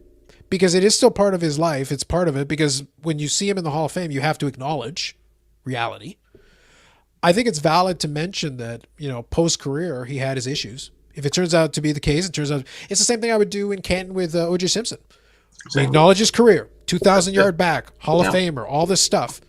You know, he actually technically got away with the murder trial, but then in the civil court, he lost a lot of money because they're like, we're pretty confident you did it. Yeah. We don't believe you. You got away with this on technicalities and some really shady tactics. We don't believe you. Yeah, time to And check then he out. had that other thing too. Have a good night, Yannick. Right, yeah. He had that other thing too, where the stolen memorabilia had a gun, and Yeah, like he had a whole bunch of issues. What you have to remember is here's the way. This is O.J. Simpson's own doing, because post career, up until all of that came to pass, he was like a co-star in the Naked Gun series. Like people liked he him. was Like he all was over the doing. He place. had a broadcast career. You could argue if he wasn't very good at it, but the point is he had all these things going on for himself. And he had a long career of being a football legend. He could have signed autographs and made money until the end of time. Yeah. Like it was easy street for OJ. Uh-huh. And then he threw it all away. Whatever his personal situation was, he couldn't control himself and he wrecked his own life. And he even got away with it. And he still wasn't content to just let it be. Well, yeah, if he's innocent, then I guess you can't say he got away with it, because obviously we don't know. Well, the way the trial went, it was the court system is not actually designed for the guilty to be found guilty necessarily if you have enough money. Fair enough. If you have enough money. But the thing is, he was acquitted. Regardless of what people believe, he was acquitted. So in effect, he did get away with it. In the civil trial, he had to pay a lot of money. But he still got to walk the streets and live his life. True. So it's like you got a second chance at this. Just stay out of trouble. At that point, just stay out of trouble. Just He live just your life. couldn't. He just couldn't. He could not. And at Over that point, memorabilia. it's Over at that point, memorabilia. it's his own damn fault at that point. Like that's just stupidity at that stage. So here, Hockey asked the question. It's like, well, TSN Sports at Average Show, 100%, yeah. Look, you cannot look if you want to put a block over his head, you can if you want to. But like, look, we know who did it. I'm sorry, those of us who were there and saw, like, it was Roberto Alomar hitting the home run off Dennis Eckersley. You can't remove that from history. It did occur. That's why I say an educational piece. If he's found guilty, and I think that's valid, if he's found guilty, and there's a real possibility, but if he's found guilty, I think you acknowledge it. If you're the Baseball Hall of Fame, you should acknowledge it in some way. I don't care how you do it, but just find a way to make sure that you don't sweep it under the rug and pretend it didn't occur. I don't think you have to remove it from the Hall of Fame, but I do think you have to make some acknowledgement of it somewhere, in some way, to like, we're not condoning any of this. This is what happened. This is what it is. As a player, he was a Hall of Famer for these reasons. Post-playing career, serious issues. Here's what they are. Yeah. You don't have to get into specific or anything graphic. You just have to acknowledge it. Just acknowledge it somewhere. Make sure it's known. And move Yeah, on. you can't take the record out. It's it's there. It's What happened. Yeah, coming to steroids, it's a little different story. But I mean, Sure. this is not. Yeah. It's too serious to ignore. You cannot, because if you're doing the history of the game, the individuals are part of that. As long as they live, they can still mess their own legacy that way.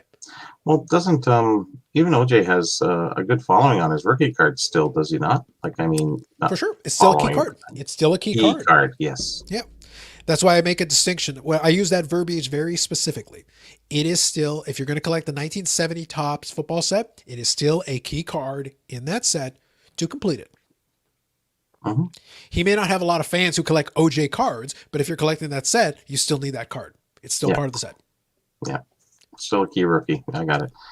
And Pete Rose, he's still fine. Yeah. Yeah. So here, Hawk is just saying here, Rogers owning the Blue Jays are in a position to where they can't celebrate. You don't need to celebrate it. You don't need to go out. Maybe this would be the way that you kind of answer your question. Maybe you don't use it in advertising. Maybe you don't use it in certain types of promotion for the Don't team. glorify it in any way. Yeah, you don't have to glorify it. But if you show a replay of that game in its entirety, it's part of the game. Like, It is. you're not going to remove it from the actual game footage, but maybe you don't include it in promo packages and stuff. Yeah, That you makes can't. sense. We can't erase history. Not for something that occurred like that. Yeah, because like somehow something happened. Something. Dennis Eckersley. Something. The Jays won the game. Yes, that's You can't like skip the in between. no. But I think to basically what I would say is you don't need to include in promotional packages. You don't need to include it in. You don't need to put anything extra.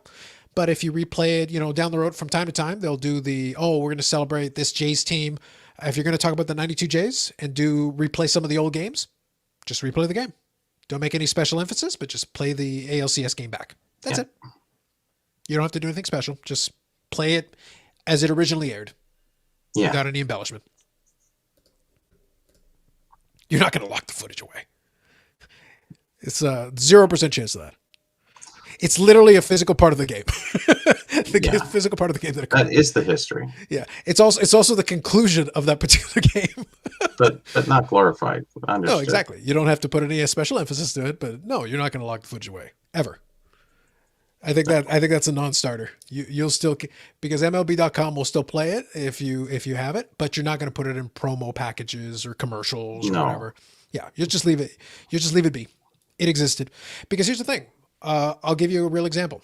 We talk about wrestling from time to time. Chris Benoit did something that arguably is more horrible than anything that we're talking about with Alomar. Not as it's close to it's pretty much on par with OJ, if arguably even worse. There's a lot there because he killed his own kid and his wife and basically hung out at his house for days and then killed himself. Like it was a really bad time. The WB does not show anything from Chris Benoit, does not talk about Chris Benoit, but if you go back on the WWE network and go to the pay-per-views where Chris Benoit has a match, the matches are still there. You cannot, there's no like scrub point that lets you automatically jump to his match. They basically go to like the match before, you can click a button to get to it, the match after you can click to it. But if you play the pay-per-view straight without stopping, the match is right there in the middle of that. So they don't erase it, but they don't glorify it. They don't promote it. If you try to search his name in the network, you can't find him. But if you play the pay-per-views where he's there, his matches are all there. Yeah. They did not remove them. Didn't he have some mental difficulties? Obviously, because if he did that anyways, yeah. There's a bunch of theories. There's a bunch of theories as to the why. There's a lot of theories as to the why. Could be personal issues, could be brain damage, could be steroids. Like it could be a combination of all the above. Yes. There's a lot of theories. And by the way, it could be a combination of all the above. That's a very reasonable possibility because there's a lot going on. But that's why I say WWE, who would happily erase him from history if they could fully, but they can't because literally he's involved physically in these pay-per-view shows that they put on and they're like, you can't ignore it. You can't pretend it didn't happen. But at the same time, you're not going to make it easy for people to find it. But if you go to the WrestleManias he was in, the matches are there. You go to his WCW matches, they're there, but you can't search them. But if you play the show, the match is there. Yeah. He's involved in too many high-profile matches. You can't ignore it. Yeah, and why would you take away from the person who's wrestling him? Yes, because they were involved in that match too. Exactly, they were involved in that match too. Yeah. So, you can't do that. I mean, it's just, but it's not glorified. You just don't erase people from history. Why does everyone talk about Genghis Khan? I don't know. Yeah, but like I said though, they will not put anything involving him in any promotional anything. No, they won't play it glorified in any way. If you go searching for the event, you will find him if you're searching, but you're gonna have to scrub ahead yourself manually. You will not be. They will not help you. So the question here by Joe Sackett. Good evening. Would you own a Chris Benoit autograph? I would not. It doesn't interest me. There's too much bad juju related to that. If I already had one, it goes back to what I said earlier. I wouldn't necessarily get rid of it. I also probably wouldn't sell it. I probably would just be like, all right, file this thing away. We're going to leave that be. Yeah, it's amazing because there are collectors out there, a lot of them, who collect murderers' signatures and paraphernalia. It's a very underground kind of thing, but, would I want one? No. I can't. But, if he had mental problems, is it his fault? I see that's where we get into that questionable thing. No, so but it still doesn't change the question, though, because I still would want the item. Like at this point, regardless, the outcome is the outcome. I would not pursue the item. No, why would you? No. Yeah. If I've already got one, I'd be like, okay, just file it away. It's done. But some people are a little dark and they like stuff like that. And so, if it's out there, it's out there. It's fine. Mm-hmm. Yeah. So that would be kind of the way I would present this. And what I will say is this. This would be the way that I would present it. As an in-ring performer, I saw a ton of Chris Benoit matches. I'm familiar with his work. As an in-ring performer, he was great. And if this had been an alternate universe where none of that had ever happened, he would have been in the WWE Hall of Fame. They would have celebrated his matches because he was one of the best who did what he did. But he basically just kind of lives as a memory to those people that saw it. So here you go. Hockey says, wrestling DVD collector. Yep, fair enough. But what it did, I gave the DVD to Valley Village. Yeah, could not watch that again. That's fair. I'm with you. I get it. Yeah, his autos have gone up over the past year. I wouldn't doubt that. I would not doubt that. Yeah. Yeah, why can't we just say these athletes were great at their individual sport and that's why they made the Hall of Fame? Why does the Hall of Fame status have to assume they're good people? I don't think the Hall of Fame ever assumes they're good people. I do think the reason why I say an acknowledgement is important is because something like the Baseball Hall of Fame, I'll use as an example. The Baseball Hall of Fame promotes itself as being like a museum of the history of the game. But the people in it, you can't show this overly glamorized version of it. You can say that on the field, this person was great for these reasons, this thing. But that's not the full story. It's the on-field part of the story. But like, using Pete Rose as an example, he also was a manager. He also performed outside of his stuff in the game. And then when he got banned from baseball was for betting as a manager. So he was still involved in the game at the time that he got banned. So like as a player, Hall of Famer, but then you got yourself banned. That was stupidity, by the way. For me, I don't have a problem with Pete Rose being excluded from the Hall of Fame because he was stupid. It was an unforced error. It's like the O.J. Simpson thing. It's like you got away with it to a certain degree. Just stop. Just chill out. Or get away from the sport entirely and then bet your heart's content. If you're outside the sport, they can't get you for anything. That's not illegal. You're allowed to do it. But while you're involved in it, even the vision of impropriety, the possibility that you could be influencing the outcome to try to help yourself win, that's the problem with betting while you're involved in baseball. That's always been the problem. It's not that you bet. It's that you could be influencing the outcome, which undermines the credibility of the sport because we don't know what you bet on. Yeah, so it's like Bill Cosby. Do you never watch one of his movies again? I think for some people, yes. It just depends on the person. It depends on the person. I guess you're right. That thing wouldn't bother me so much. I'm watching the movie, not glorifying him, but I would just be for personal satisfaction of a good movie because he was in a few good movies. But other than that, everybody suffers around it. It's sad. Yeah, exactly. And Hockey Guy here puts it a different way as well. I wouldn't go out of my way to get one for the Benoit autograph, if that's what you're asking. Chris Benoit is very important to history of wrestling. And I think both those things can be true because he was involved in a lot of big moments. He was great at what he did. And then, unfortunately for himself, he negated it. He negated a lot of it in a lot of people's eyes for whatever reason. And we will never know for sure what the reasons were. We could speculate, but we'll never know for sure.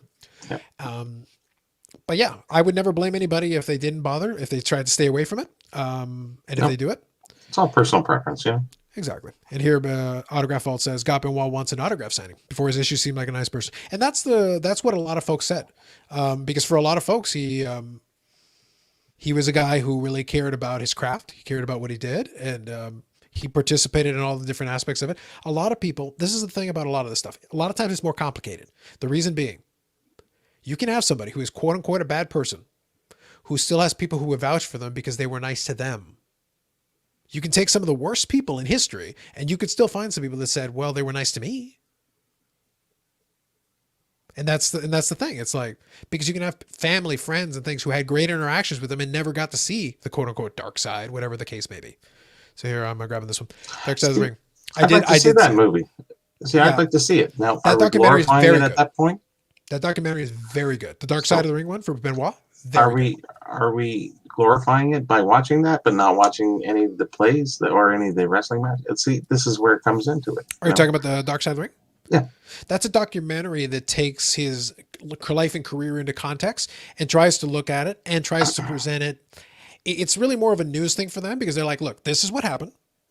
We talked to people that were around, contemporaries, family, friends, anybody to try to get whatever insight we could into what happened there to the best of our ability. We still don't know for sure.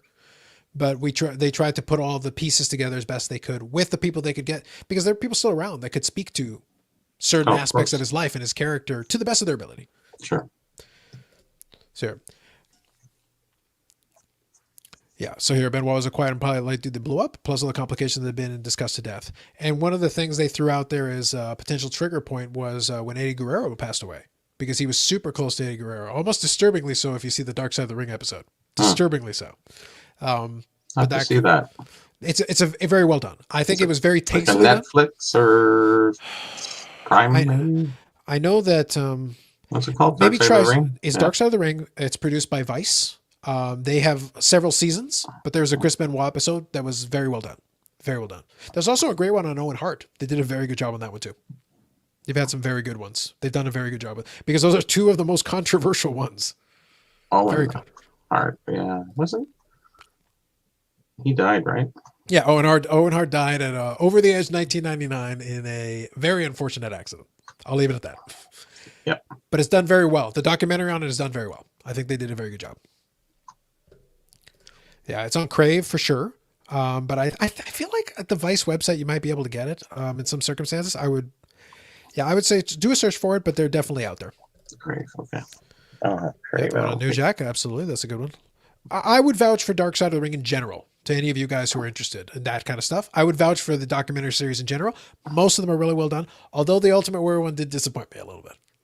I was like, there's so much material, guys. There's so much material. You like touched on the absolute bare minimum. Maybe they didn't want to go there. The thing is, they're publicly available posts. Like, it's not like you had to hide. Like, you had it right there. But publicly televised opposed to personal posts are different. So they're not personal posts. He put it on his website for everybody to read. Literally, they're openly available. Like, literally, he's like, I want you to read this. It's free. It's on the front page of the site. wow. Yeah, so it's like, I'm sorry, he's not hiding it from you. He's putting it right there. It's written. Mm. Yeah, so I was like, dudes. So they could have used it. Yeah. Interesting. There was so much bad stuff that the Warrior was doing at the time. So much bad stuff that he was talking about. Oh my God. That's why I say it's like, yeah. Mm. Here we go. The Bruiser Brody one is good too. They got Scrub, his wife went on Rampage threatening losses. Yeah, I believe it. Even going after the Wayback Machine. Yeah, you'd have to, because they archive almost everything. So Yes. yeah, it's like, that's pretty much what you have to do. You have to go back and whitewash it. But here's the thing. I don't care how many lawsuits you threaten. I promise you somebody has a copy of it. Guaranteed. It never goes away. All the lawsuits in the world, the internet does not forget. Mhm. That's why I say, be very careful what you say on the internet, my friends. Be very careful. It does not go away. The internet does not forget. But very fair, very fair. I believe it. There you go. Sums it up. So guys, here's what I'll propose. I think we've had a very good show. We've had a lot of fun. We've gone in a lot of different directions. We even got a pack opening. I'll save the other one for a video that I will do separately. This is the other one, and I'll save it. And we'll see how we do with that one. That'll be a video coming up on the channel. So outside of that, if there's any last words or questions, we can take that. And then otherwise, we'll wind her down. And we'll give you back the rest of your Saturday. For those of you on the West Coast, those of you in the East Coast, we'll welcome you to Saturday. So any last thoughts on there? I'll quickly mute myself. But yes, I'm leaving that on the screen because that's accurate. I was never a big fan of the Ultimate Warrior. Even back then, I was like, oh, this guy sucks. I did. I watched it from afar, so I wasn't totally into wrestling, but it was on and I kind of enjoyed it. And I liked him. I liked his persona. I was into bodybuilding back then too. So no, here's the thing. Physically, in terms of the look, he was phenomenal. He did a great job. The intensity, very impressive. But even as a kid, and this is not shocking given what I do and the way I parse out language and things, it's like, you got to make some damn sense. All the intensity in the world. Here's the thing. Randy Savage was super intense, but he had a point. He had a direction. Hear, but I mean, yeah. But he understood what he was doing. He had a direction. All of his promos, even the cream of the crop and all that crazy stuff he would do. But the thing is, if you listen to what he's saying, it's like actually he's getting to a point. He actually has a direction that this promo is going. He is going to get to his direction. His job is to hype you up and get you to come to the building to see the match. And at the end of the day, he will accomplish his task. He will find all kinds of cool ways to do it and fun ways to be it. And he will be intense and he'll do his voice and all that cool stuff. But Randy Savage could also get done in the ring. He could get it done in the ring and he could talk into the building. He was the full package in his day. The Ultimate Warrior is literally a body guy. If he stands there, he looks impressive. But once he But actually he starts was wrestling, the he looks ultimate- terrible. But he was the ultimate warrior. So there you go. Exactly. Don't ask him to say anything Yeah, other than don't say "Oh." anything and don't wrestle. Other than that, you're great. There was no wrestling. It was all yeah. No. Yeah. So I saw Hogan Warrior at WrestleMania last night. Match was pretty mediocre, but sadly better than some monitors. That's fair. But yeah, it was mediocre. And Yeah, that was a weird one, wasn't it? yeah, it was the one at the Dome. Big hype for the match. Like the crowd was into it, but the match does not hold up to anything. Like it's actually a really garbage match. Truly garbage. And here's the thing. For all of the knocks that Hogan gets, Hulk Hogan was very mediocre in the ring too. However, he understood how to wrestle his style of match. I would argue that in that match, Hogan did whatever he could to make the match last longer than 5 minutes. Nobody, like, the other guy couldn't go more than 5 minutes without looking like garbage. So he's like, what can I do? I have a job to do here. And Hogan always fought this, but in this case, he decided he would play ball. So he goes, all right, I'm going to get the most of what I can out of you. We'll make this. He's no ring technician himself, but comparatively, Hogan was the ring technician in that ring. Yeah. He at least understood how to make the match. They got the match. They got to the conclusion they wanted, and we're Put done. a foot up, boom. And we're done. He did what he needed to do. Don't buy the hype of the NHL NBA playoffs. Okay. Sure. Yeah. Cocaine fueled gibberish. True. Short and intense matches. Yeah. Even the short and intense matches, some of them were brutal. Yeah. Take the wheel, Hogan. Yeah. It's okay. Yeah. That was my favorite one though. It was the one before WrestleMania 6 where he goes, it's like he talks about the pilot who's already made the sacrifice. He goes, gonna put the plane into a nosedive. And I'm like, I was like, dude, shut up. even as a kid, I'm like, shut up. You're an idiot. Be quiet. Hogan's best WWF matches were Ric Flair and The Undertaker. Yeah, that's fair. Yeah, this match had a lot of wrestles because you had to. There was no other way. There was no other way that match could have gone. You needed a billion rest holds. Hogan, I promise you, the Ultimate Warrior was tired when he got in the ring. He was tired running to the ring, and he needed a rest hold just to start. Hogan Rock was actually a decent match. I thought they did a good job. That was WrestleMania 18, X8, also at the Skydome. But a very good match. Comparatively, a very good match. But The Rock is a much better opponent, for sure. And by that, Hogan at least knew what he was doing. For first run, yep. And Ty here coming in at the end. There you go. We got a little wrestling talk in there. All right, guys. Last call, last thoughts, last messages. We got to make fun of the Warrior, so I'm always good for that. For at least a couple of minutes. And then I think their conclusion is, like I said, I do wish they had done a little better job on the one. The A&E one is, the A&E one's garbage. Garbage. All right, Hockey Guy, I'll give it to you. There you go. There's a little Bret Hart to finish it off. Best there is, best there was, and good night, hockey. All right, guys, that's perfect. So, thanks for popping in as usual. Thank you. Yes, and thank you, hockey. Thank you guys in the chat. Super active tonight, by the way. Really good stuff, guys. Really good stuff. Anyway, great stuff. Appreciate you hanging out. We'll be back next Friday, same bad time, same bad channel. You know that reference. On your way out, if you could hit the like button, we'd appreciate it. And we'll catch you in the next one. Enjoy the rest of your Saturday or what's left of your Friday, depending on where you are. Good night. Good night.